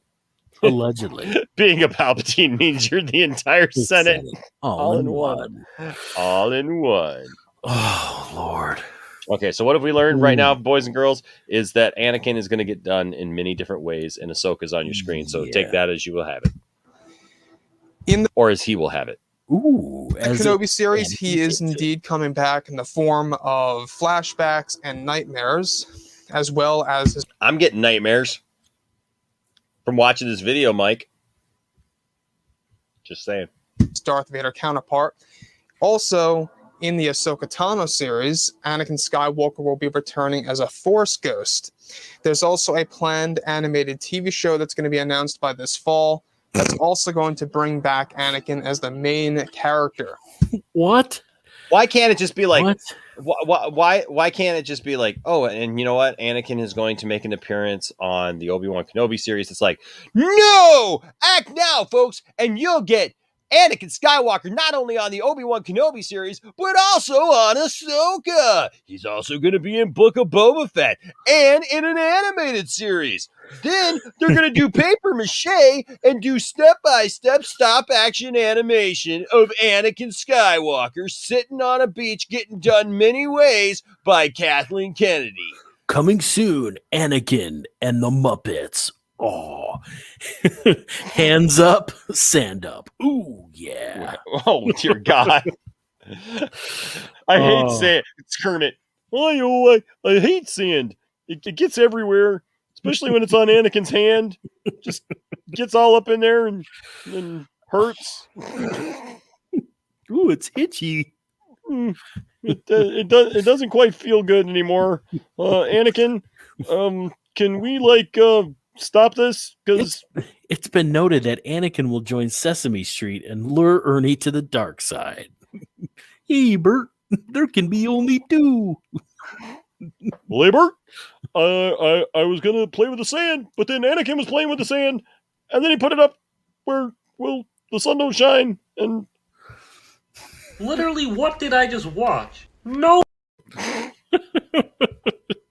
Rubber ducky, you're the one. You got some sand and now it's no fun. Rubber ducky, I'm awfully hurt by you. Oh my goodness. Okay. So that's another thing to look forward to. So that's another thing to look forward to.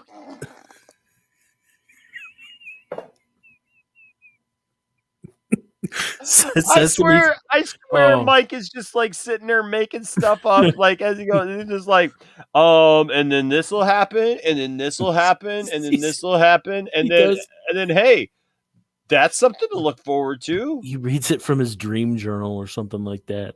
I'm just Hey, Johnny. Yeah. You know what else is something to look forward to? What's that? I'm gonna get off by cranking your knob just a little beyond the breaking point.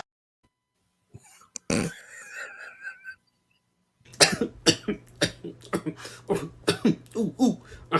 Sorry, I got a person in my throat there.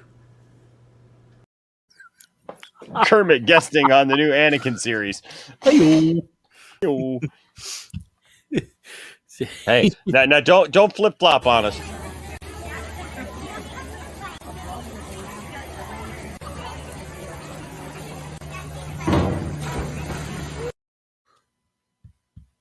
Stay the course. That was kind of graceful.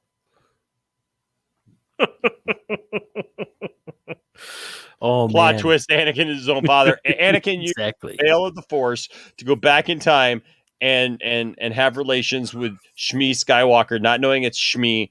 He just shows up and he's like, "There's something about this woman that I feel connected to."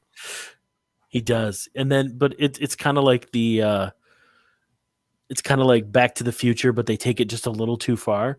Are you saying that my mom's got the hots for me? That's the only way to take care of this, Anakin. Jack, Anakin is starting an OnlyFans. And Anakin fans? Oh, yeah. Oh, my goodness. I mean, it's just... I mean, what is Mike sniffing? There must be some awesome glue in that basement. Must be. The fact that we have all of these projects so far and more to come that's going to feature Anakin Skywalker is all the more exciting. They're all featuring Anakin Skywalker. We got a blowout of Anakin Skywalker. It's like and Anakin Skywalker's blowing everything out. Welcome to Lucasfilm Bargain Outlet, where we've got Anakin's here, Anakin's there, Anakin everywhere. It's and Anakin just got everywhere because we did him in every way possible. Every way possible. When I go ahead and look at Jon Favreau, this is a guy that cares about the Star Wars fans. I'm looking at Jon Favreau right now, and he is a sexy man. I'm looking at Jon Favreau right now. He doesn't know I'm watching him, but I can tell that he cares about the fans. When I'm alone at home and I'm looking at Jon Favreau, when I'm in Jon Favreau's closet and I'm looking at Jon Favreau get changed. Oh, it's just, no. when I'm hiding out down in porta potties on set and I'm waiting for Jon Favreau to come in, and he'd be one of those creepers like that. He looks down, he's like, "Is that Mike Zeroh?" It's been noted that I'm a big pile of crap, so I just figured I'd join the crap. My people, this is my people. Hear the song of my people. It's been noted that Ryan Johnson talked about me, so that's why I'm here. We all know it. You know, we all have already known this, that Jon Favreau really deeply is passionate for the brand and really wants to bring things back to level. Wait, what? So Kathleen Kennedy over the What did he just say there? Really deeply is passionate for the brand and really wants to bring... He's really passionate for the what? The brand and bring it back the to brand. level. I thought he was saying the fans, and then I thought he was saying friend. It's just... And so it sounded weird. I thought he was saying friend. Passionate for the brand. And he's not saying brand, is he? He doesn't sound like brand. He said he's passionate for the brand. Did he? Yeah. All have already known this, that Jon Favreau really deeply is passionate for the brand and really wants to bring... Does not sound like brand to me. I think he mixed the word fan and brand. Yeah. Thank you, Levon. Levon's like, he's passionate of a friend? What? Is that brand or friend? I don't know. What? Take the marbles out of your mouth, Mike, and speak clearly. Enunciate. Like what? We've all known this for a long time, folks. And Jon Favreau is passionate for a friend. His wife doesn't know, but he's been passionate for her for quite a while. And I recorded this conversation of Jon Favreau talking to his friend. Just have a look. For you, boy. I'm coming hard. You come in my face, I'm gonna fight you. Some serious stuff right there. Wow, that's a real passionate friend there. He's passionate about his friends. you know what they say: keep your friends close, and your friends inside you. Anakin Skywalker, my best friend, Jon Favreau, would do him in every way possible. Says I'm talking about my best friend. It brings new meaning to the word rainbow connection. Wow. And Mike Bush says George said Watto's last words to Anakin when Anakin left were, "Annie, you're breaking my heart." It came from Zeroh. Annie, you're breaking my heart. Annie? Wait. Little Annie? Is that you, Annie? Nah. It's me. It is you, Annie. I know that thing anywhere. Why did you every way possible when you were my slave? Oh, we can't say slave anymore. Sorry, Star Wars can't say slave anymore. We're culturally eliminating that word completely. We got rid of slave one. You know slave one? You don't even know slave one yet, do you? No, Anakin. No. It's okay. Okay. No, we're retconning it. Slave one was my ship. It's Watto's ship. Watto's ship. Originally Watto's ship. Oh. I sold it to some guy named Django. He said he was looking for a ship, and I was like, "Yeah, why not? Why not?" And then I told him to have a Fabaloni sandwich. Fun fact: Anakin will be played by Brie Larson. That's what you know. That's what you don't know. Okay. Bring things back to level.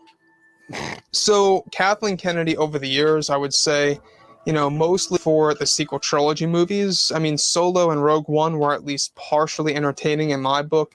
In fact, Rogue One was by far, I think, the most legitimate Disney Star Wars movie. It was very well done, in my opinion. They really gave you that vivid view of the days before.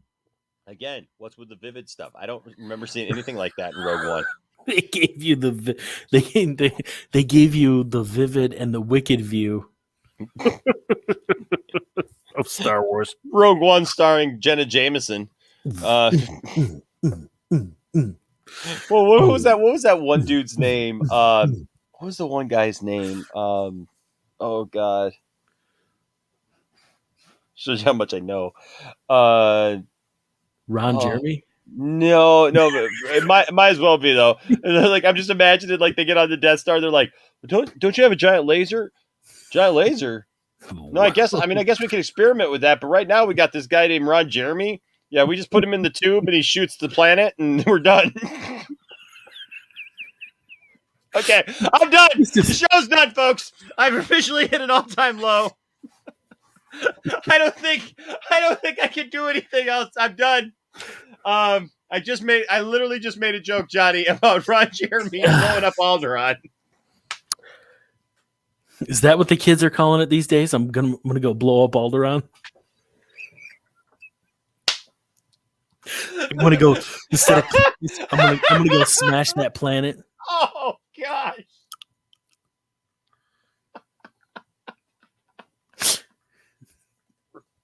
Right in the Grand Canyon. Boom, baby. Wow. It's like I heard a million voices cry out in pleasure. Oh. I'm gonna go smash that planet. Yeah. Oh my gosh. It's like I heard a million voices cry out in pleasure. Oh. Hey, baby. Oh man. I'm here to destroy Alderaan. Oh.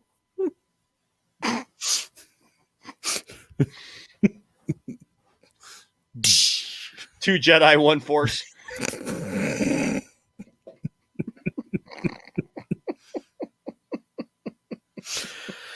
Oh, wow. Brings new meaning to Solo. Darth Jeremy.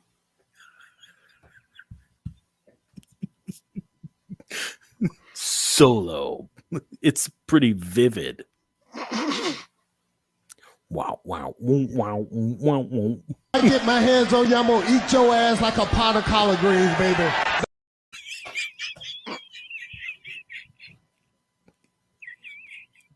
He's not wrong. He's not wrong.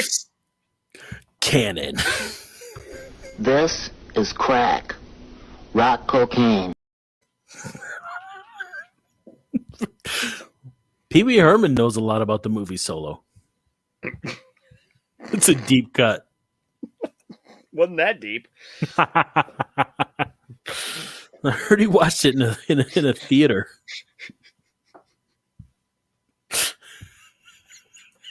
It's just going in a bad direction. Oh, Mike, what did you do to us? You broke us. It's all because he said Star Wars. Best butts to sniff at the park. I don't think this is an article for human readers. Now hold on there, Stewie. Just hear the man out. Thank you, Chris. Does your butthole itch?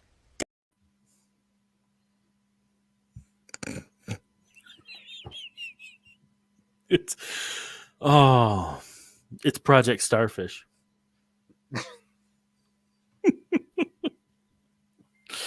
You may fire when ready.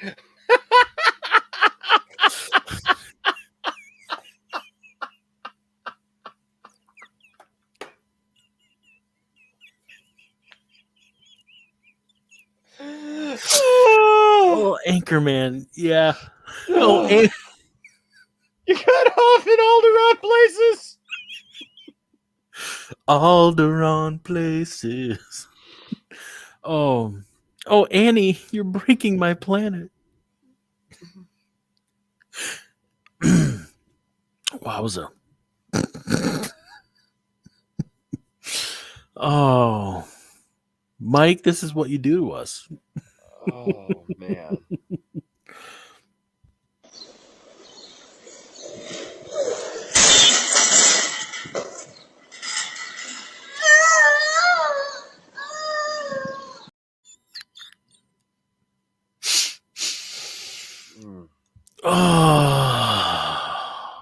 For New Hope, and we got to see that, and I'm very thankful for that.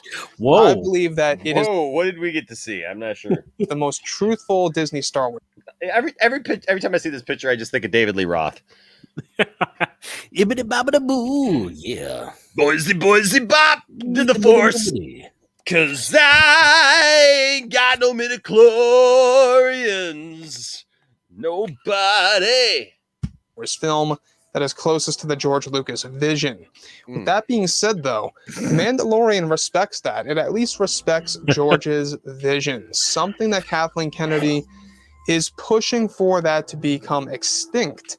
She wants to actually separate from that in the Acolyte TV series. So the Acolyte TV series, mind you, it's going to focus away from George's vision. Even Leslie Headland said this, that there's going to be a lot of changes to the Star Wars philosophy and how it's going to have a big impact on the Phantom Menace and how we view that actual movie.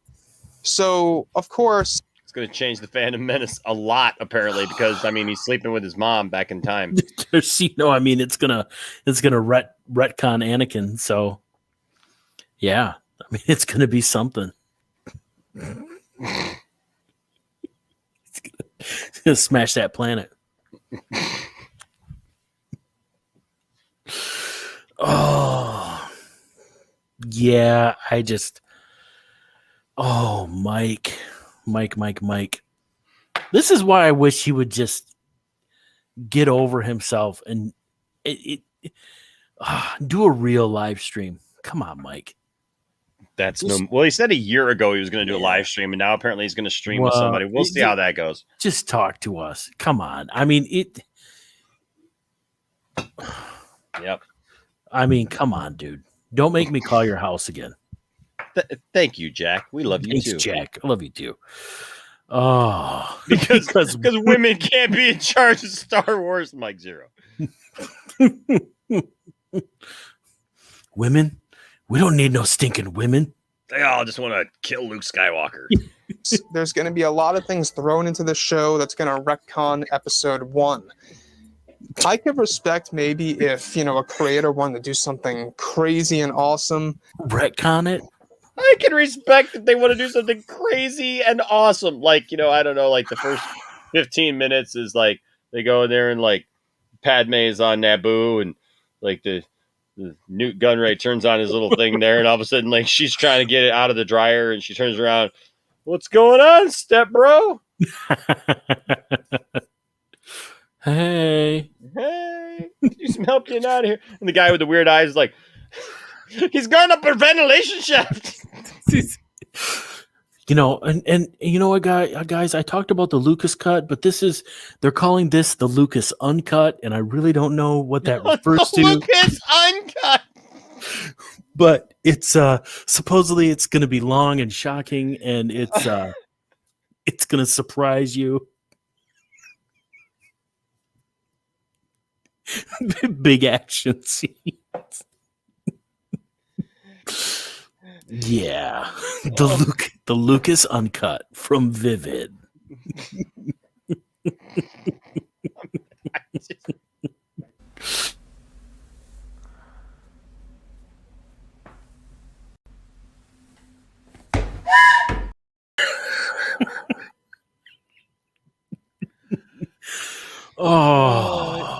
You know what? If you believe Doomcock's rumors, that's great. I don't. If you think that Lucasfilm is heading in the right direction, that's great. I don't. If you think that George Lucas has a George Lucas cut of The Rise of Skywalker, that's great. I don't. If you think that George Lucas is coming back to take over Star Wars at his age, that's great. I don't. If you think that Kathleen Kennedy is getting fired for the 450th time, that's great. I don't. So I don't. Beautiful. I like how I love Jarbo at the end of that. Beautiful. It's oh. Oh. If you think an anonymous writer plans to retcon Anakin Skywalker, that's great. I don't. Oh, Music Man says I was waiting for this drop. Yeah. Is it true that Jeremy took that video down? I don't know. Oh, that's Florida Matt says I want the Acolyte to show Anakin's conception through the midichlorians by either the Force, Plagueis, or Sidious. Well, but see, Florida Matt, that's not how it's going to be happening. It's going to be that Shmi was taking a vacation on Alderaan when the Jeremy Star came by, the Death Ron Jeremy Star came by and shot the entire planet. The entire planet got pregnant. I made all of the ladies in the area pregnant. Yes, in the general vicinity. Oh, Anakin, are you wearing our business socks? That's a great reference. Oh, man. It's time for business. I'm Catholic. Thank God for the cut.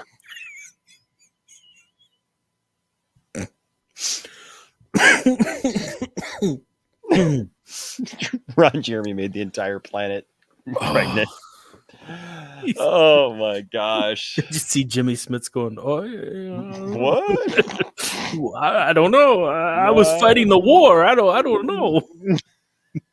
I was fighting the war. Well, what happened? Like we looked up in the sky and all we could see was It's like a lot of different tentacles and like massive stomach. Not wrong. No, not at all.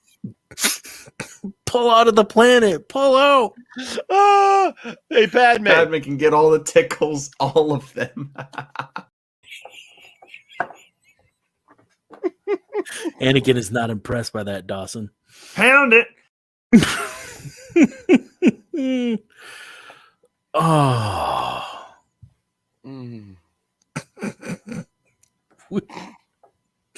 Oh, man. Nope, not going to say that. Not going to say that. I can't. Well, let's just say that there wasn't a spot on Alderaan that was not taken care of that day. You're not wrong. No, I'm not wrong. I'm right. That would impact one of the characters out there in a good way, but it doesn't seem to be done in a productive, positive way for the fans. It seems like what Leslie is doing is that she's trying to kind of retcon episode 1 in a negative matter. And that seems to be catering towards new Star Wars fans, not the hardcore traditional Star Wars fans. And new Star Wars fans suck. Yeah. And new Star Wars fans don't deserve the time of day. It doesn't matter what new Star Wars fans like. It doesn't matter what anybody else likes. It only matters what old Star Wars fans like, right? And you know what? Exactly. And you know what? We're going to get a special decal to go on all of the old Star Wars fans' cars so that we know and can identify them. And Joey, tell us what that's going to be. It's the vinyl ball sack.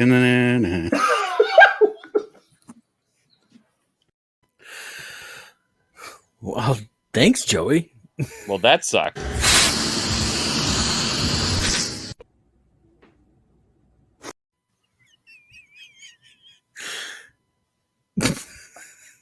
It was Enosh eating a banana, folks. Hey.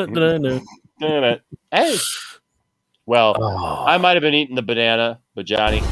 Who taught you how to do this stuff? You, all right? I learned it by watching you.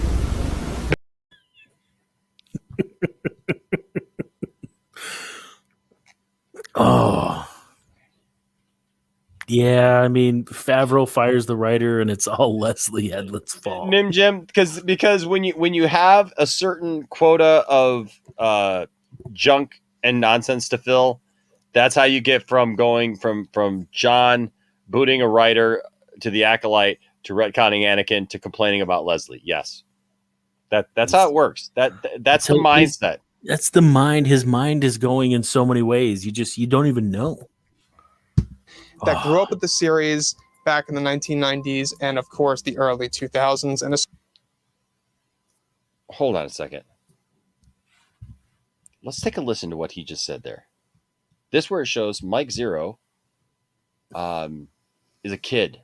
Star Wars fans that grew up with the series back in the 1990s, and that seems to be catering towards new Star Wars fans, not the hardcore traditional Star Wars fans that grew up with the series back in the 1990s and, of course, the early 2000s, and especially in the 70s and 80s. Okay.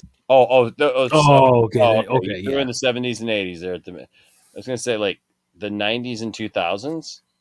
What? Those are the hardcore fans, dude. These new ones don't matter. So people who like the original trilogy matter.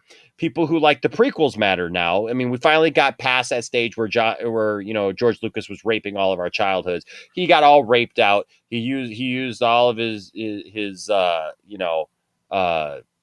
whatever to destroy our childhoods, with the prequels, right? Like literally that's what makes me sick about it is the fact that like that term that is thrown around by people all the time, these neck bearded people, George Lucas raped or this raped my childhood, that raped my childhood. That literally started about George Lucas. Yeah, it started because of the prequels. It ticks me off. But now that we're 10 years, 20 years out, right? That almost that it's okay. And so the original trilogy people matter, the prequel people matter, but people who like the sequels, they don't matter at all. They're just crazy. Well, you know what? I'm not the one sitting in my mom's basement with a red light and a blue light and some kind of weird piece of art over my shoulder with my dog Pugsley and Roxy, whatever the dog's name is, like literally just making up Star Wars news. I mean, you're not wrong. Nope. It's so together. So, like I say, I think that what's happening right now between Favreau and Filoni, I think it's a very good job of theirs that they actually, came to the conclusion that this writer was not right to be on board for the Ahsoka series. They had to let him go, and I respect that. I do. I absolutely respect that they were able to do that and let him go from the overall story and how this character, Anakin Skywalker, was going to be excluded to think of that. How, but Mike, you just contradicted yourself because they did not get rid of this writer from the overall story. What they did was, according to you, they made it worse. Because they could have just left Anakin in the show that he was in, and it would have been a whole lot better than literally putting Anakin back, like putting Anakin now in the Acolyte and revamping the entire freaking character according to you and screwing it all up. How are they going to retcon him out of Phantom Menace, though? I really don't.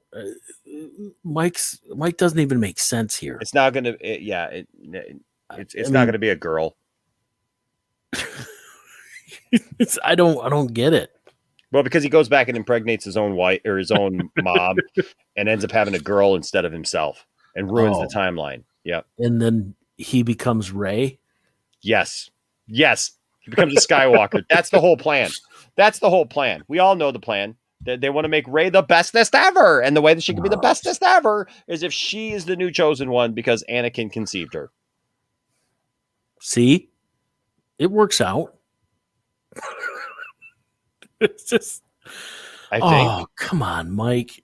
And Mike, why won't you come talk about it? Come on, man. Jack says Anakin looks like my current reaction to the video.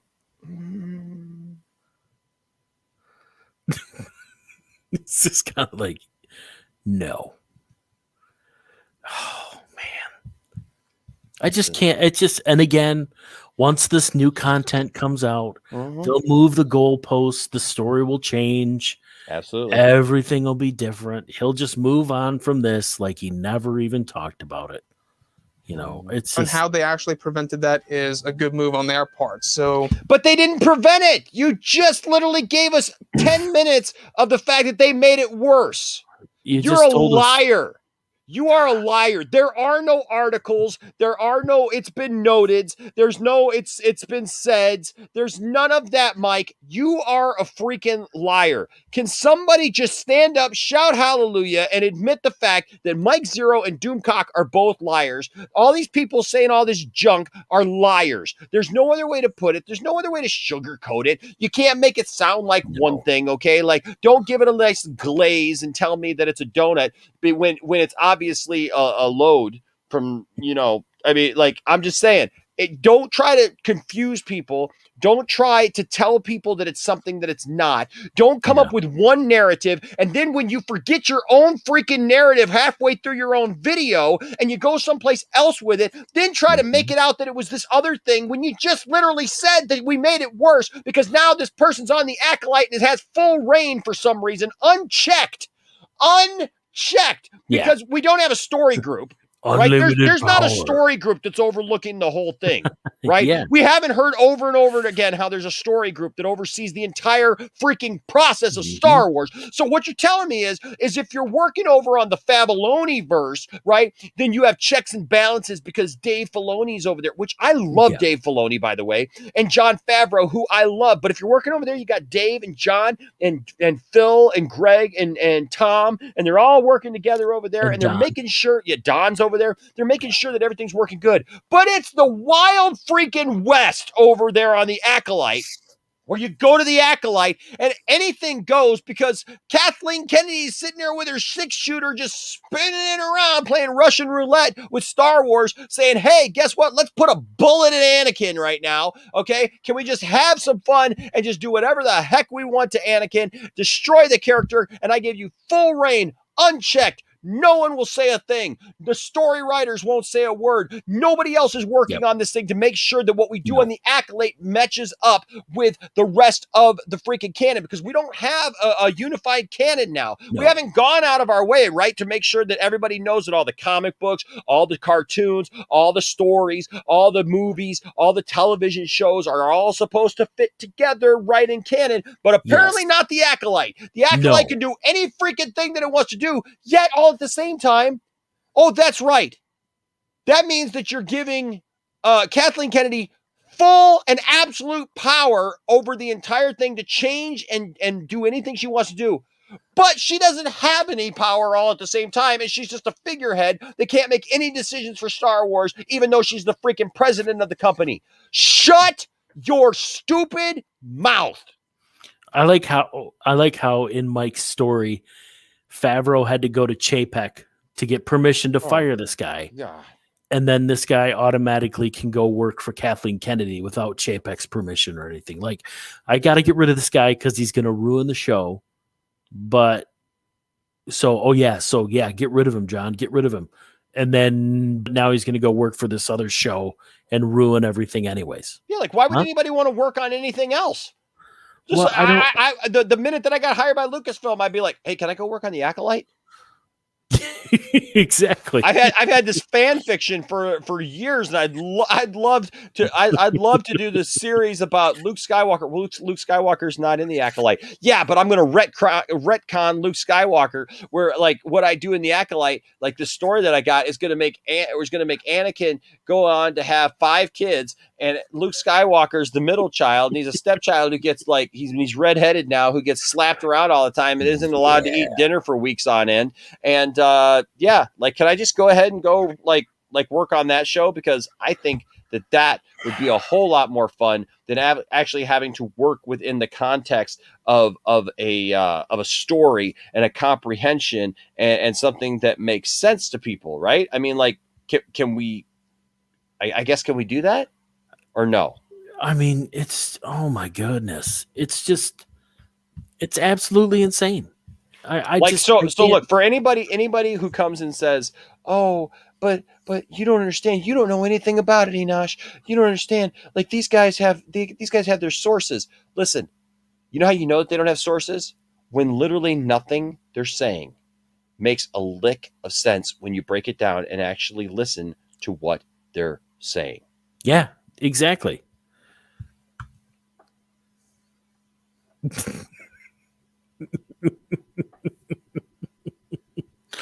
It's mind-blowing. It is absolutely mind-blowing, Johnny. How in the world they get away with this stuff? How do they get away with saying this stuff? Because people say they care, but they don't. They just want to hear what they like. And they like the idea of Star Wars just being the movies they liked as kids. And so as long as you tell them those things are still there, and nothing new will ever be made, they'll be happy. I mean, it's just absolutely, spoiler alert, you're not going to be here forever. So people that are younger than you, they want to make money off them. So they want to get them intrigued and involved and fans of these things so that they'll spend money on it. I mean, I'm just saying.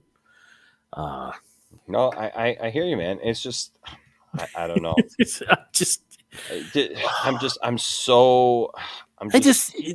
such a Mike, stop being a coward. Like, just actually talk to somebody. I don't know if you believe this stuff, then come on here and back it up, because you obviously don't.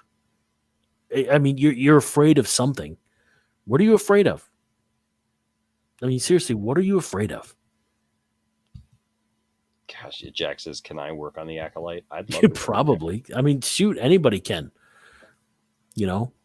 I'm against Jon Favreau. Oh, come work on the Acolyte. You're the new showrunner. Man, yeah. So it's just dumb.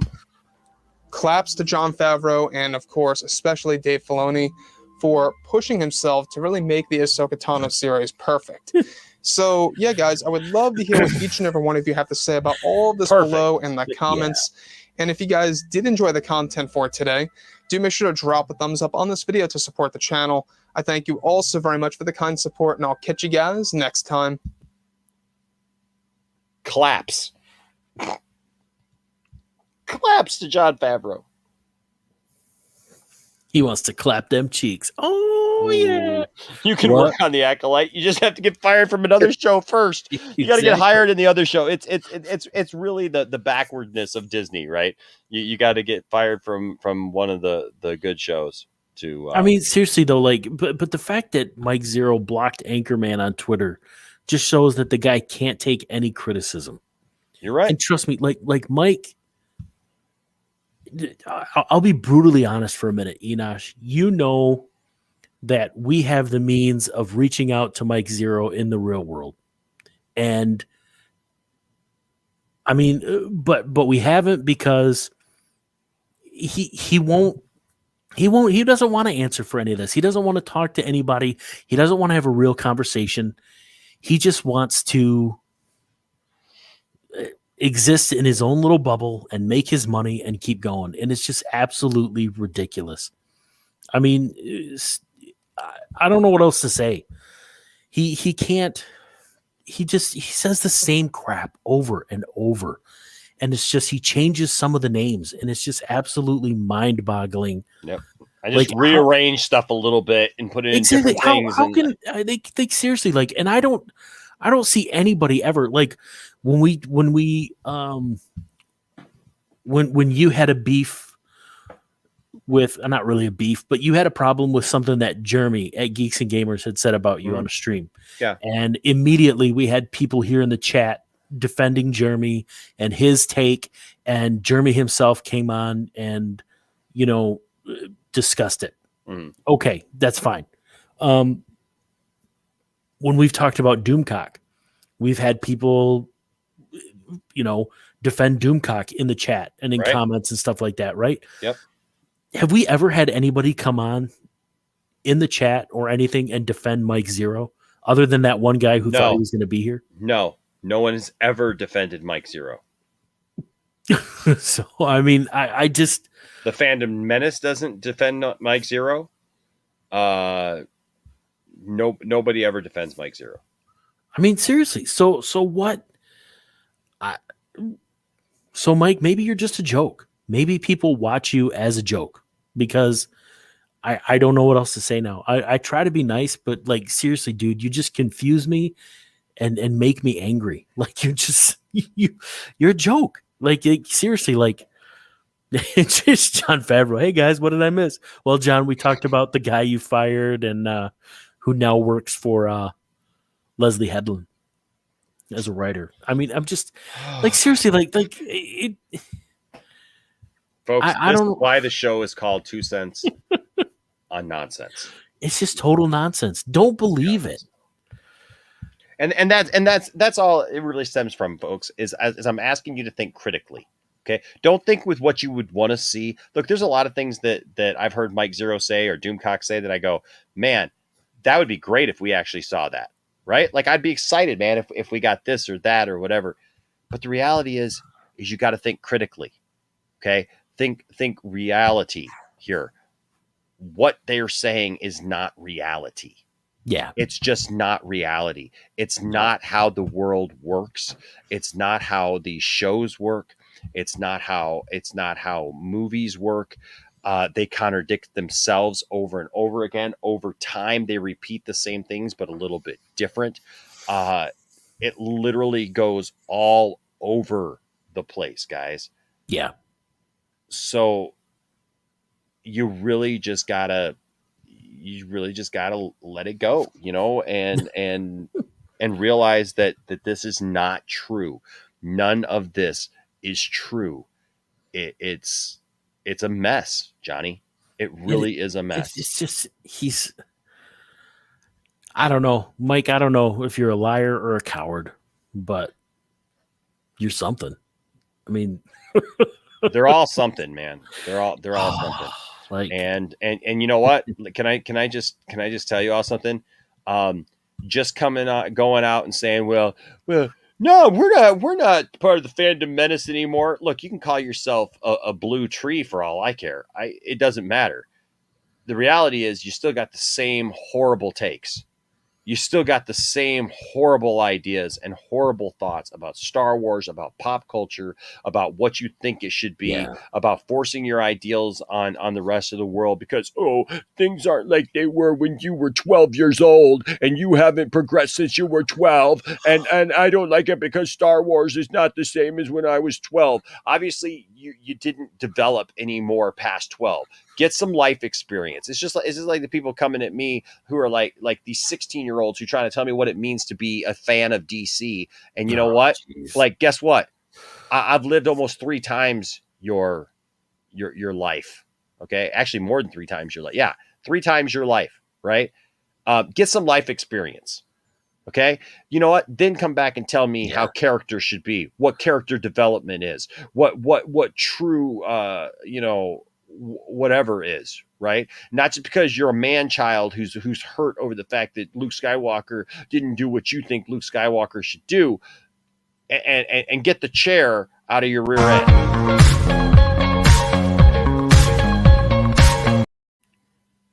Okay, do me a favor, do that.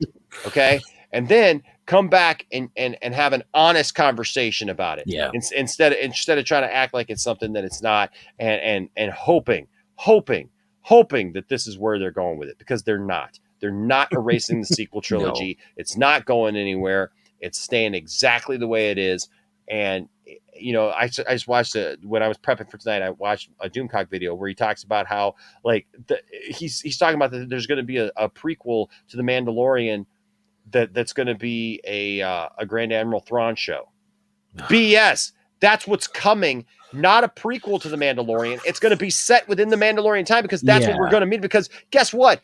Because he literally said that it happens right after Return of the Jedi, right after the fall of the Empire. No. BS. No. BS. They're don't you know by now they're following some of the patterns that have been seen in the expanded universe? And what happened 5 years after the events of Return of the Jedi, Grand Admiral Thrawn came to power? Where does The Mandalorian take place? 5 years after the end of Return of Thrawn will Jedi. Set up. Thrawn will be the beginning of. He'll be laying the groundwork for what we see take shape in episode 7. Yep. I mean, that's the way it's going to go. I mean, I don't know. I mean, it'll be interesting to see what happens, but just it's just none of what Mike's telling you is going to come true. So, Mike, just instead of blocking people on Twitter, engage in some. So, discussion. Levon, I appreciate what you're saying here, but they're not going to retcon what happened. They're literally not going to retcon what happened. All it's going to do is it's going to explain how the First Order came. I almost said New World Order. How the NWO started with Hulk Hogan. He was like, no, I mean, it's just going to explain. It's just going to explain how the First Order came to power, how things went with Ben Solo. Like, you're going to get some of those things. You're going to get the rise and the fall of Thrawn. You're going to get that story, and that's it. That's it. All this retcon stuff. The story is the story. The story is not going away. They've never retconned anything yet. They're not going to start doing it now. Just say no. Mike. Exactly. No, Mike. Mikey Z. Can you please stop showing that video of my new computer chair?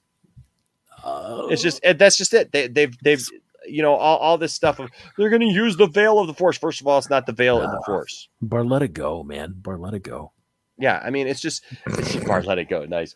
I mean, it's just the veil of the Force isn't even what it's called. It's called. We haven't even talked about it in so long.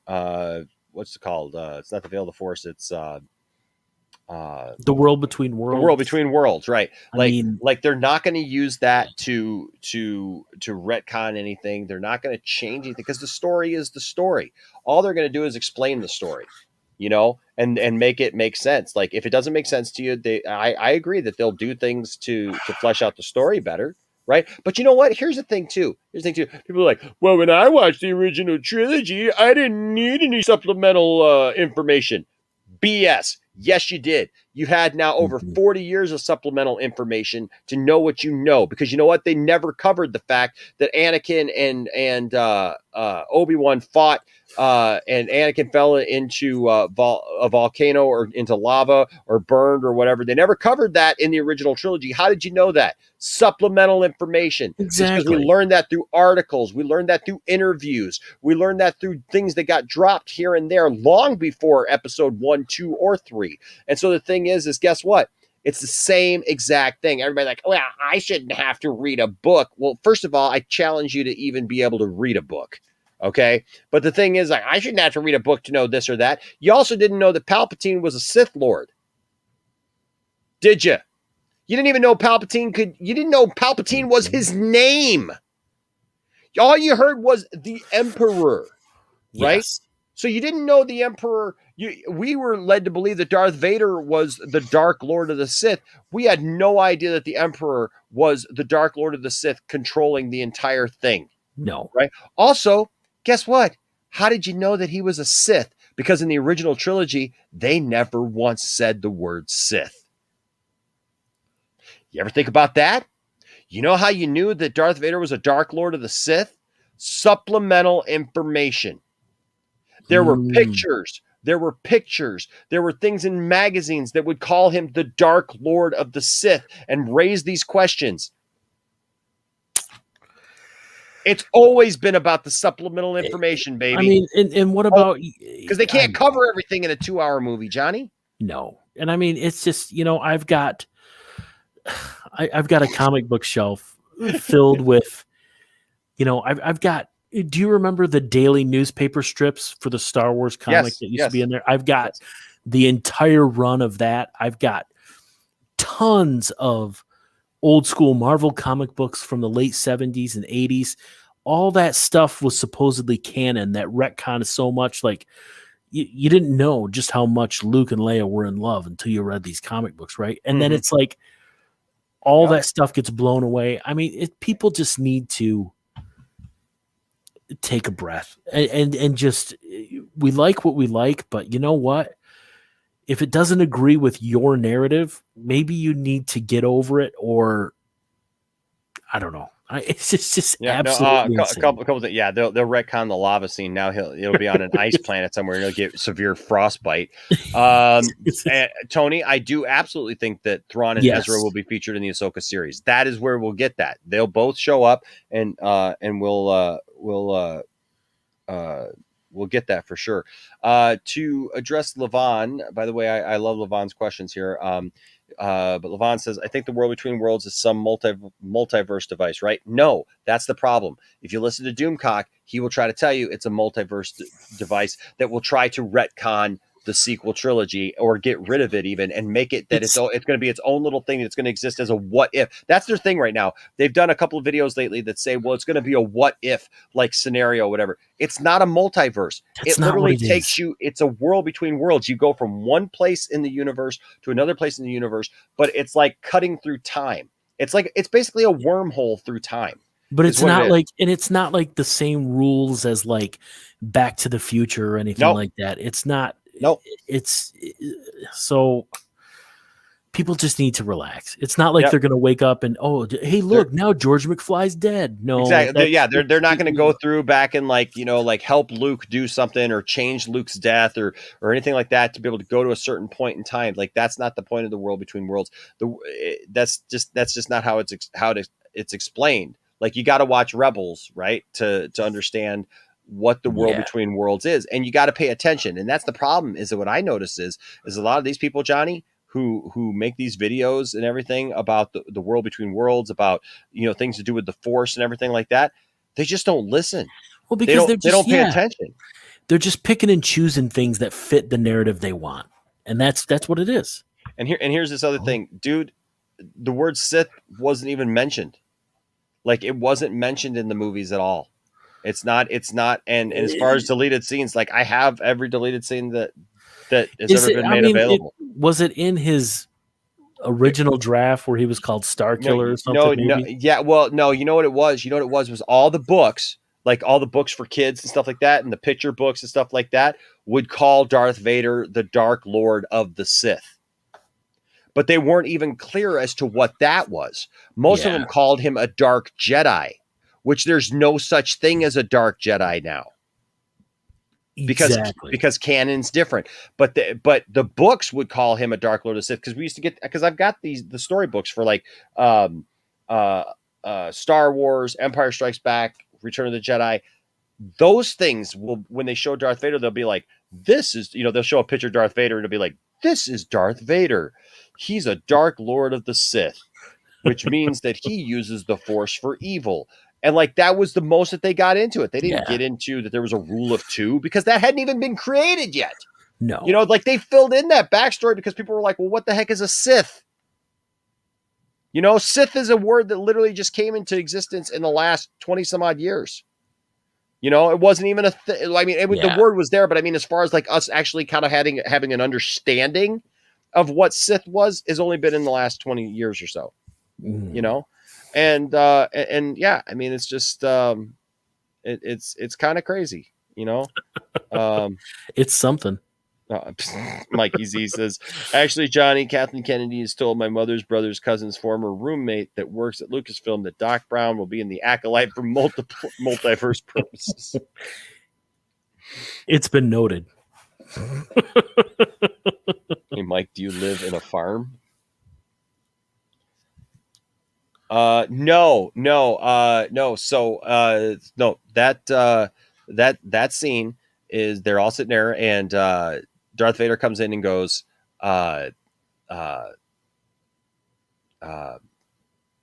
Obi-Wan is here, because he tells him that Obi-Wan Kenobi is there, and he goes, here on this battle station, and he goes, yes, Obi-Wan is here. I have sensed him, and the Force is with him.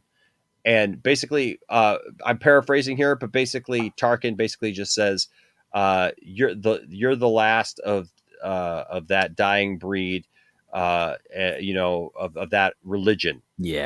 Because basically back then the Force was looked at as religion in the Star Wars universe, that it was like God. It was like religion. The Force was like God, and people would tap into it or whatever.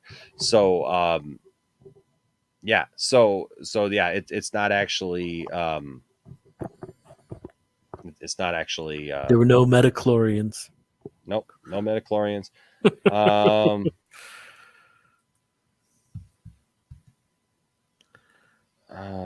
I'm sorry, I keep asking. You think Mike Zeroh might have a disability? I think. Look. There are people who become very eccentric. There's really only a couple of explanations for this type of behavior. Okay, when you literally are saying things that are just absolutely untrue, you're either just a flat out liar and you just don't care, right? And you're just doing it for underhanded reasons, or you have a reason for doing it, like besides money, like you're just trying to play catch up, and like it got away from you, and like all of a sudden, like here you are and you're dealing with it. Or one of the things that both Johnny and I have noticed, and we're not the only ones. If you look this up online, it's not like we invented this idea or this thought, or like we're being mean to Mike. The thing is if you look at how Mike reacts to things, okay, people have certain, there's sometimes people have certain tics, people have certain tells on maybe something they're dealing with. And look, if that's the case, maybe Mike is dealing with something, and this is like how he deals with it, and that's fine. But you just don't go telling everybody that stuff is true that's not. I would not say he's mentally disabled. I might think that he deals with the world differently than like I do, maybe. Look, Levon, okay, you know what? So I will never say that I'm just the end all be all and that I just know everything. I will just say this. My entire life, obviously, and I know I'm not the only one. Okay, so I'm not just saying like, it's not like I'm the only one on the planet, who's dedicated, but like, I have never, ever even heard of another deleted scene that was shown or heard of this. But if you find it, and if you have it, I would love to see that. I would absolutely love to see it. the point is this, though. That was not public. So my point still stands. The public in general did not know what a Dark Lord of the Sith was. No. Okay. They got that information secondhand. Yeah. Through books and through other things. 2017, them coming out with something in celebration, even if they showed even if this was some kind of deleted scene that they didn't show, the thing is, it wasn't in the film. Okay, it was not in the film.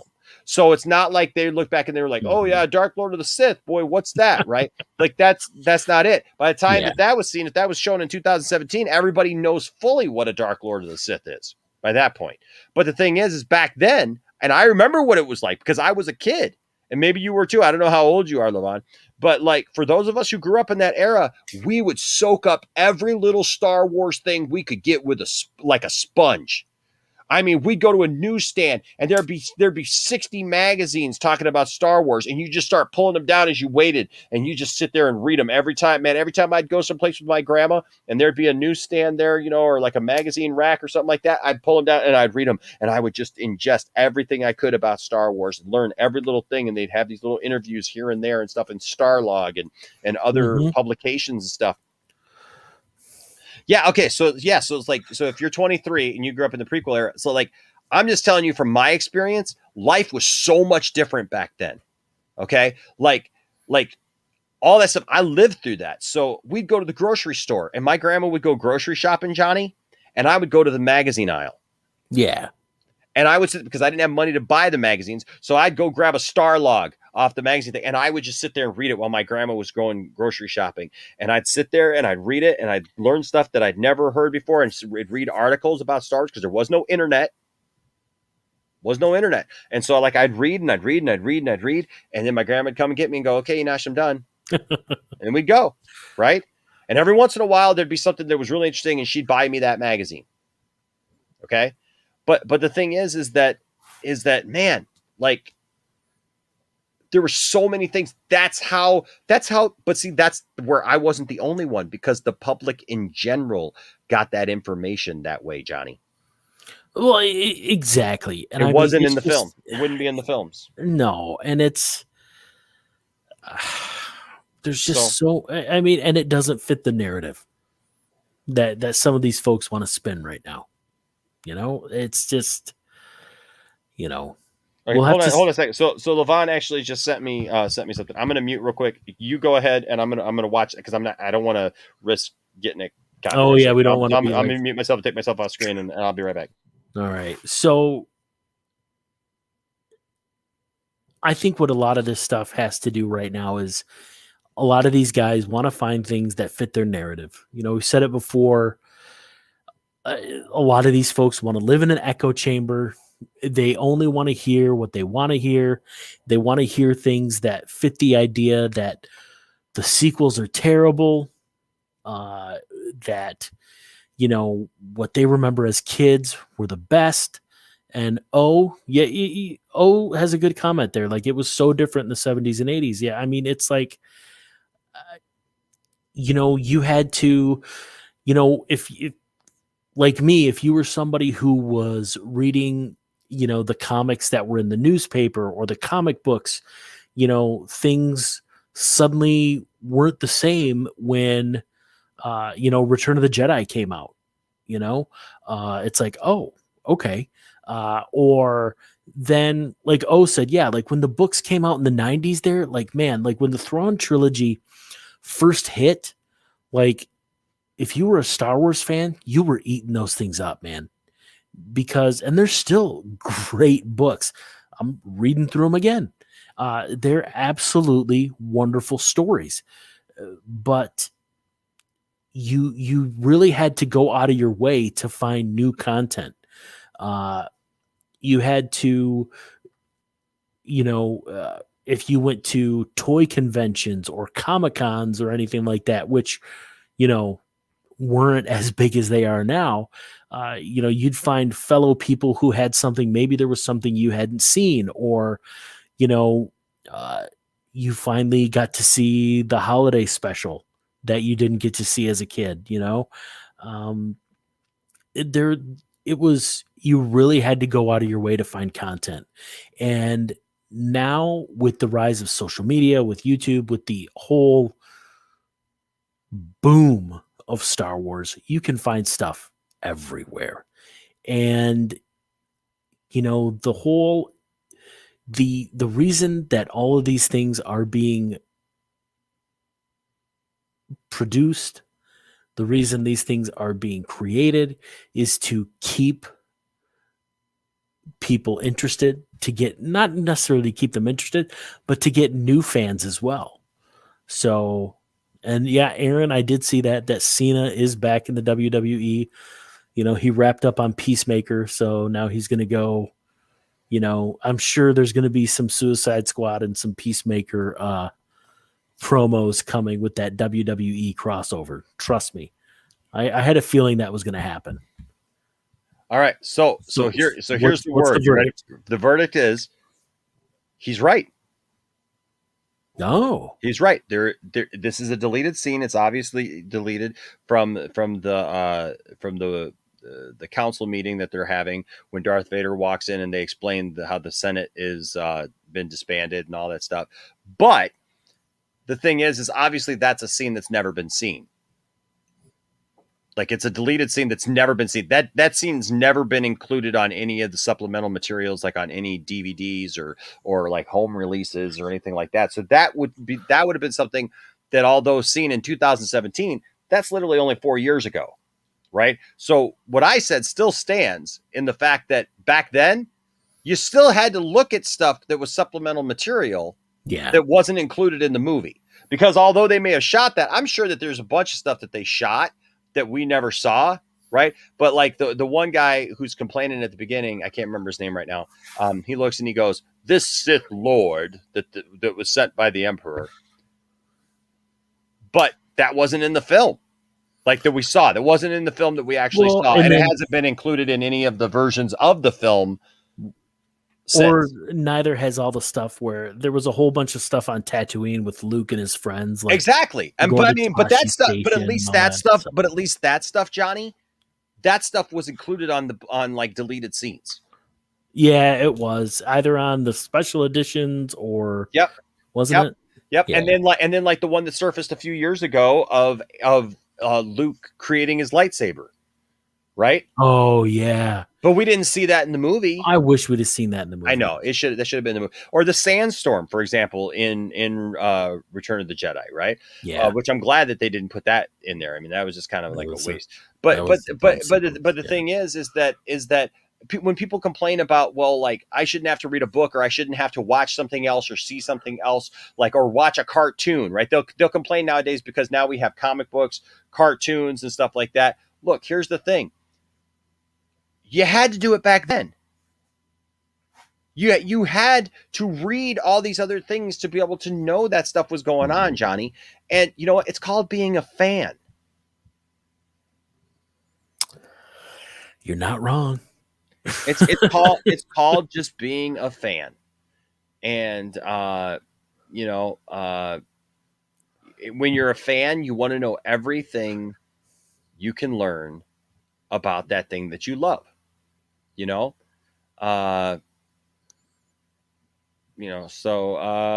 what's up? Layla says, and hello. What? Were you saying something else about something? What or do what I do and watch Star Wars Explained, arguably the best Star Wars channel on YouTube. And hello, Greedo and Enosh, though he's more of a DC channel. Well, like I talk about Star Wars when needed, but the thing about it is, like, I feel like there's other people who are doing a lot of Star Wars stuff. I used to do a lot of Star Wars content, and I still do Star Wars content from here to there. But in this last few months, you know what I've been really focused on, because I'm a huge DC fan. There's been a lot of DC news. Oh, right? Yeah. There hasn't really been. I mean, there's been Star Wars news, but like there hasn't been anything to really like. I'll be honest with you, because of the Fandom menace, they've taken the joy of talking about Star Wars, where it's like there's not a camaraderie. I can't get on here like Hello Greedo literally gets run over the coals all the time. Well, people who do Star Wars content, and that's how it's starting to become now with DC, and I hate that. I It hate is. that. Everybody's worried about who's in charge, who's in control, shut up and just enjoy stuff. It's just Toby Emmerich and them have become the new Kathleen Kennedy to some people. And I'm just, yes. There's a whole lot more evidence that that the Warner Brothers executives are well, and with good cause, right? With good cause. I see, I stand with Ray Fisher. I'll just say that. So, I mean, but still, it becomes tiresome. Like to just hate on everything. Yeah, it just sucks. Enjoy stuff. I mean, there are people. I'm excited for the Suicide Squad, and some people say, "Oh, you shouldn't do that. That's just terrible." Hashtag release the air cut. Yeah, I want to see the air cut, but I mean, why can't I be excited for? I'll go pull a bunch of my Suicide Squad books over here right now. I like the Suicide Squad.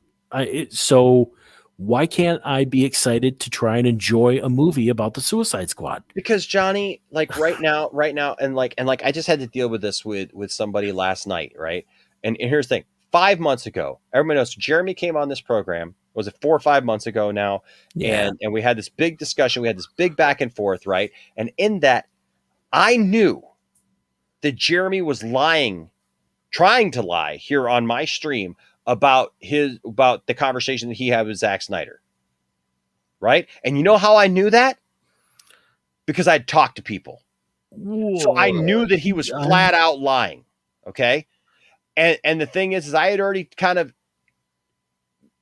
in our Twitter back and forth before he came on, like I made sure he knew that like I'm not just some bum on the street who doesn't know anything about what's going on. You're not going to pull the wool over my eyes. Okay. There's plenty of fans out there who have allowed these types of people to pull the wool over their eyes because they don't know any better. So when Geeks and Gamers came out and said, "Oh, well, we talked to Zach and Zach wasn't mad at us. It was only Warner Brothers that wanted him to say those things. He didn't have a problem with us." That's a lie. Yeah, because I knew that was a lie back then. Now it's come out even more where people understand it was like at the time people didn't. That was not known as it is now. Okay. And the thing is I said back then, and I was making sure that Jeremy knew that I wasn't just some Joe Schmo. Not to say that I'm some great person or that I'm just like some, like that I'm in charge of anything or that I'm the leader of anything. But I told him as a leader in this group of fans. Now, what does that mean, Johnny? Within the Poindexter Lounge. And does that mean that I'm the leader of the Snyder Cut movement? No. Would that make any sense if I got on here and I told the world that I'm the leader of the Snyderverse movement, would that make any sense? No.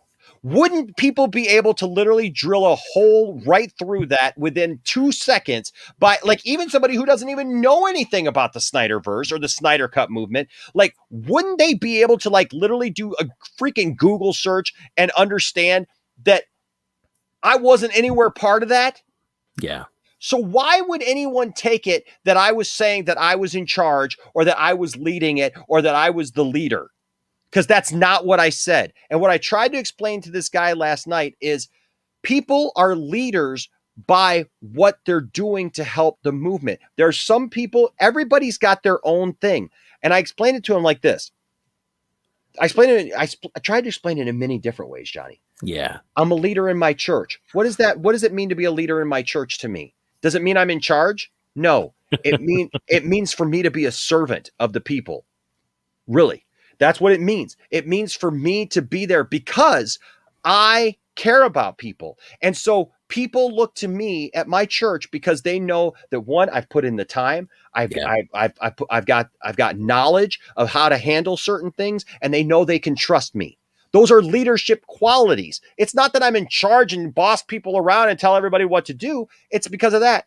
Johnny, I also play in a band. There's 4 of us. You know what? We're all equal in that band. We all get paid the same thing in my band, right? When we get paid, pay goes out. When we do a show that we get paid, and we all make the same. Here's the thing: we're all 4 people with different leadership abilities. When it comes to me, my band trusts me to be able to book shows, be able to talk to people because I have those skills and they see me as a leader in those categories, Johnny, right? When I think about marketing and I think about ways to promote things, you know what? I look at Leslie, the singer in my group, as a leader in those kind of categories because she's got her own marketing firm. Yep. When I think about organizational skills and time management and scheduling and staying focused and everything, you know who I think about? I think about my drummer, Aaron, because he's an engineer and he's got that kind of mind that works that way. And I see him as a leader in that capacity. When I think about musically and where we go musically and how we do stuff like that, I think of Andy as a leader. Okay. There's all these people who are bent out of shape right now, Johnny, and they're like, "Well, you said you were a leader, or you're the leader." Like, what? And no, again, you don't understand what that word means, you know. And then I got the guy literally saying, "Well, in the 15th century, leader meant this." Well, I'm sorry. You know what? 50 years ago, if I said something was bad, you'd go, "Oh, I'm sorry." And today, if I said, or like, you know, as of like 20, 30 years ago, if you said, "Well, that's bad," right? Ask Michael Jackson. He was saying that something was good. Okay. You know, if I say something, if I say, "Hey, that's cool," do you think I'm talking about the temperature? Words have different meanings. And that's it. Exactly. That's it. And people just want to pick and choose clips that fit their narrative. And it's absolutely stupid. I mean, it's so if you think that I ever said that I'm a leader or the leader in the Snyder Cut as if I was in charge, as if I was over somebody, as if I think that I was better than anybody else, or I think that I was more important than anybody else in this movement or did anything more than anybody else did, you need help. You need help because you don't understand common sense, because it doesn't make any sense that I would say that with that narrative. You got to put things in context. That's why when we talk about all this stuff, Johnny, we try to always put it in context. We're not sitting here just poking fun to poke fun. But when you say there's an article and there's no article, when you say you have a source and there's no source, when you're saying that things are going to happen that don't make any good sense whatsoever, guess what? We're going to talk about that. You know? And so, you know, so that's just where I'm at. That's just where I'm at. And I'm not going to sit here and worry about people want to hold my feet to the fire, Johnny. Literally hold my feet and tell me that I'm not really a Snyder fan, that I'm trying to use fans, that I'm trying to do this and that. When literally, guys, I have other things in my life. I'm a 45-year-old man. I said this on Dawson's stream today because today I was dealing with all this stuff, right? And they call me a clout chaser. I'm like, you know who chases clout? People who got nothing else going on in their life. Exactly. I don't need it, Johnny. I sit here. I do this for fun, man. I sit here with you and I sit here with our friends in the Poindexter Lounge and have fun, like talking about nerdy stuff. If you think that, like, as a 45-year-old man that I'm trying to chase some clout to become an internet celebrity, what do you think? What do you think the time frame and the expiration date is on a 45-year-old man becoming a YouTube celebrity, Johnny? Yeah, exactly. I mean, I'm a musician, but I'm also not one of these guys who sits there at 45 thinking, "Ooh, I'm going to make it one day." You know what? I decided long ago. I got to do my thing with John Schlitt. I toured with a Grammy winner. He was my musical hero growing up. Like I attained something, right? In the world of music. And I realized being on that doing that thing, I didn't want to be on the road. I didn't want to pursue that. I didn't want to move to Nashville. I didn't want to go down that whole route and be away from my family, because I missed my family the entire time that I was gone during that time. I still play music. I still play in a band. I still do music for my church and I lead, and that's my job. So you know what? I'm living the dream. I have the job, the dream job that I would want to have. I've got a wonderful family with 3 kids, a wife. I've got a YouTube channel that I have fun with and do things, but YouTuber is the least of my accomplishments in life. And I'll say this, like, and I have fun doing it. So for all those haters out there who think that I'm chasing clout to be something, I don't know what you think that I'm trying to be, but when I tell you that it's not, you can either take that or leave it for all I care. The thing is, like, and I'll say this, if you think Enosh is a clout chaser, he would be exploiting his relationship with Ray Fisher. He'd be exploiting the connections with Ray Porter. He'd be exploiting his connections with Zack Snyder. He would be exploiting his connections with Dave Bautista. He's not. These are all people that he's interviewed and had discussions with. And if you're a clout chaser, you're gonna you'd be on the phone with those guys constantly saying, come back on, give me a soundbite, give me this, give me some info. That's not what's going on. I mean, you're not. If you were a clout chaser, you'd be making up rumors just like Mike Zeroh. If you were a clout chaser, you'd be all over. Johnny, if it was all about me, you know what? The first time we did have Ray Fisher on, I wouldn't have had all my friends literally come stream with me that day. You wouldn't have had my son come on and have a moment with Cyborg. Exactly. I would not have had you come on and have a moment with your son, Ben, and talk to him. I would not have had literally all of my buddies that I stream with and everything that were on each other's, things and everything. Yes. Like we wouldn't have had that. Right. I mean, you know what? And this is what I told the person, because the person was like, how dare you call yourself a leader? I never called you a leader. Who called you a leader? So you know who called me a leader? Cherie just posted it. They told me that they saw me that because Wayne T. Carr said, I've been watching your stuff forever, dude. And he said, and it's not that I'm better than anybody else, but he says, I appreciate the fact that you're being positive and that you're encouraging people in the fandom to have fun and enjoy this stuff and to make their voice heard. Like, what's wrong with that? You can all do this. Like nobody's stopping you from doing this. Yeah. Nobody's stopping you from being a leader in your community and helping others and reaching out to others and encouraging. And that's why I'm trying to even say when it comes to Snyderverse stuff, we really have to stay positive. We should all be staying positive. Yeah, exactly. I mean, just tell the truth. If you don't like something, that's fine, but don't lie about it. Don't make up crap. Yeah, Johnny's a clout chaser. Yeah, exactly. And and that's the thing. I'm not asking anybody anything. I'm not exploiting anything. If anything, I'm literally helping people. I'm literally trying to have fun. I showed up at a guy's birthday party yesterday. Like, you know what I mean? Yeah. Like, come on. Really? No.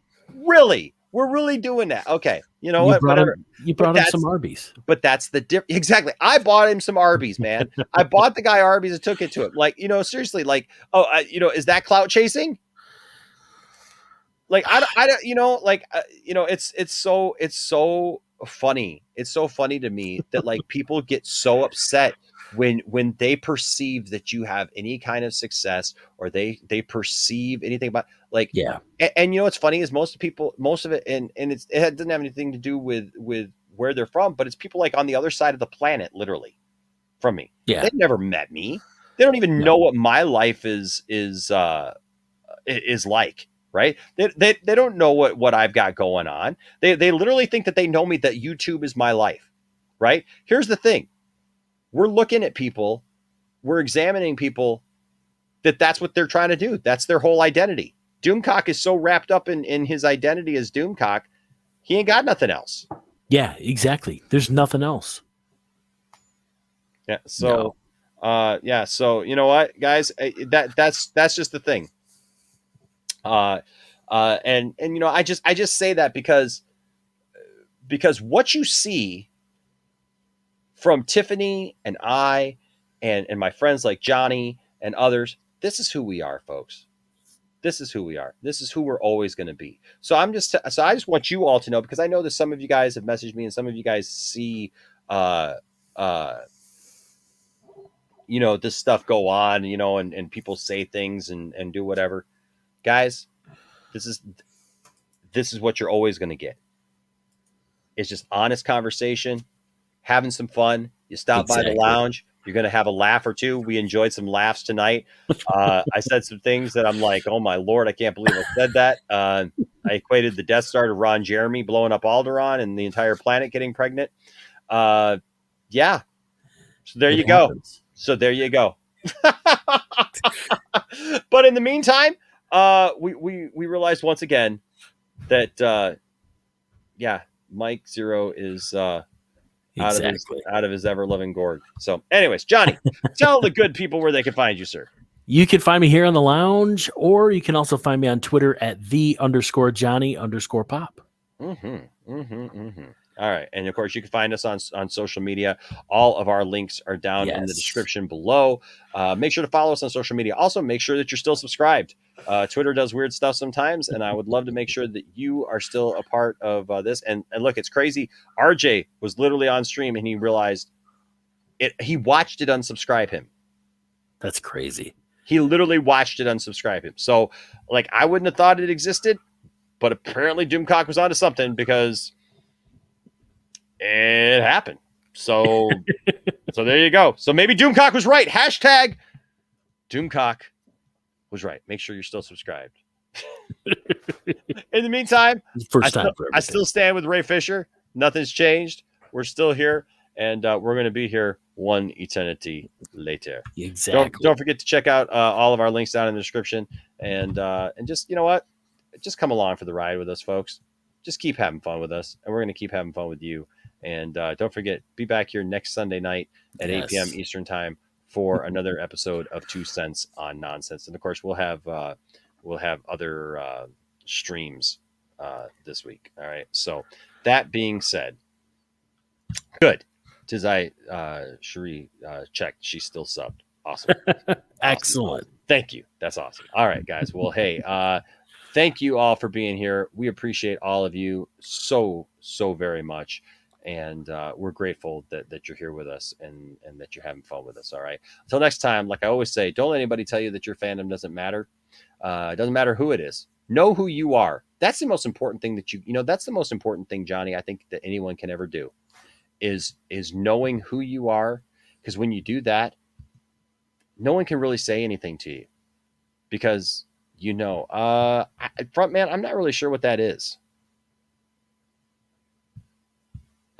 I've heard of that before, but if that's what I think it is, I don't know that they'd ever want me on there. Probably not. Probably not. You know what? I've gone I've become known as that guy. Like apparently, like I'm in the middle somewhere where like nobody seems to know what they want out of me. But I've gone on to streams where like everybody's anti Zack Snyder and they all gang up on me, and I've been on streams where it's like I don't know, man. I'm like that guy, right? And so I will always stand for what I believe in. I will always stand for what I love, and and I encourage you to do the same. Know who you are. Don't let anybody tell you that your fandom doesn't matter. Don't tell anybody that their fandom doesn't matter, but seek to have good conversations. Treat everybody with respect. And if you do that, there'll always be a place for you here in the Poindexter Lounge. Until next time, stay nerdy, my friends. Bye-bye.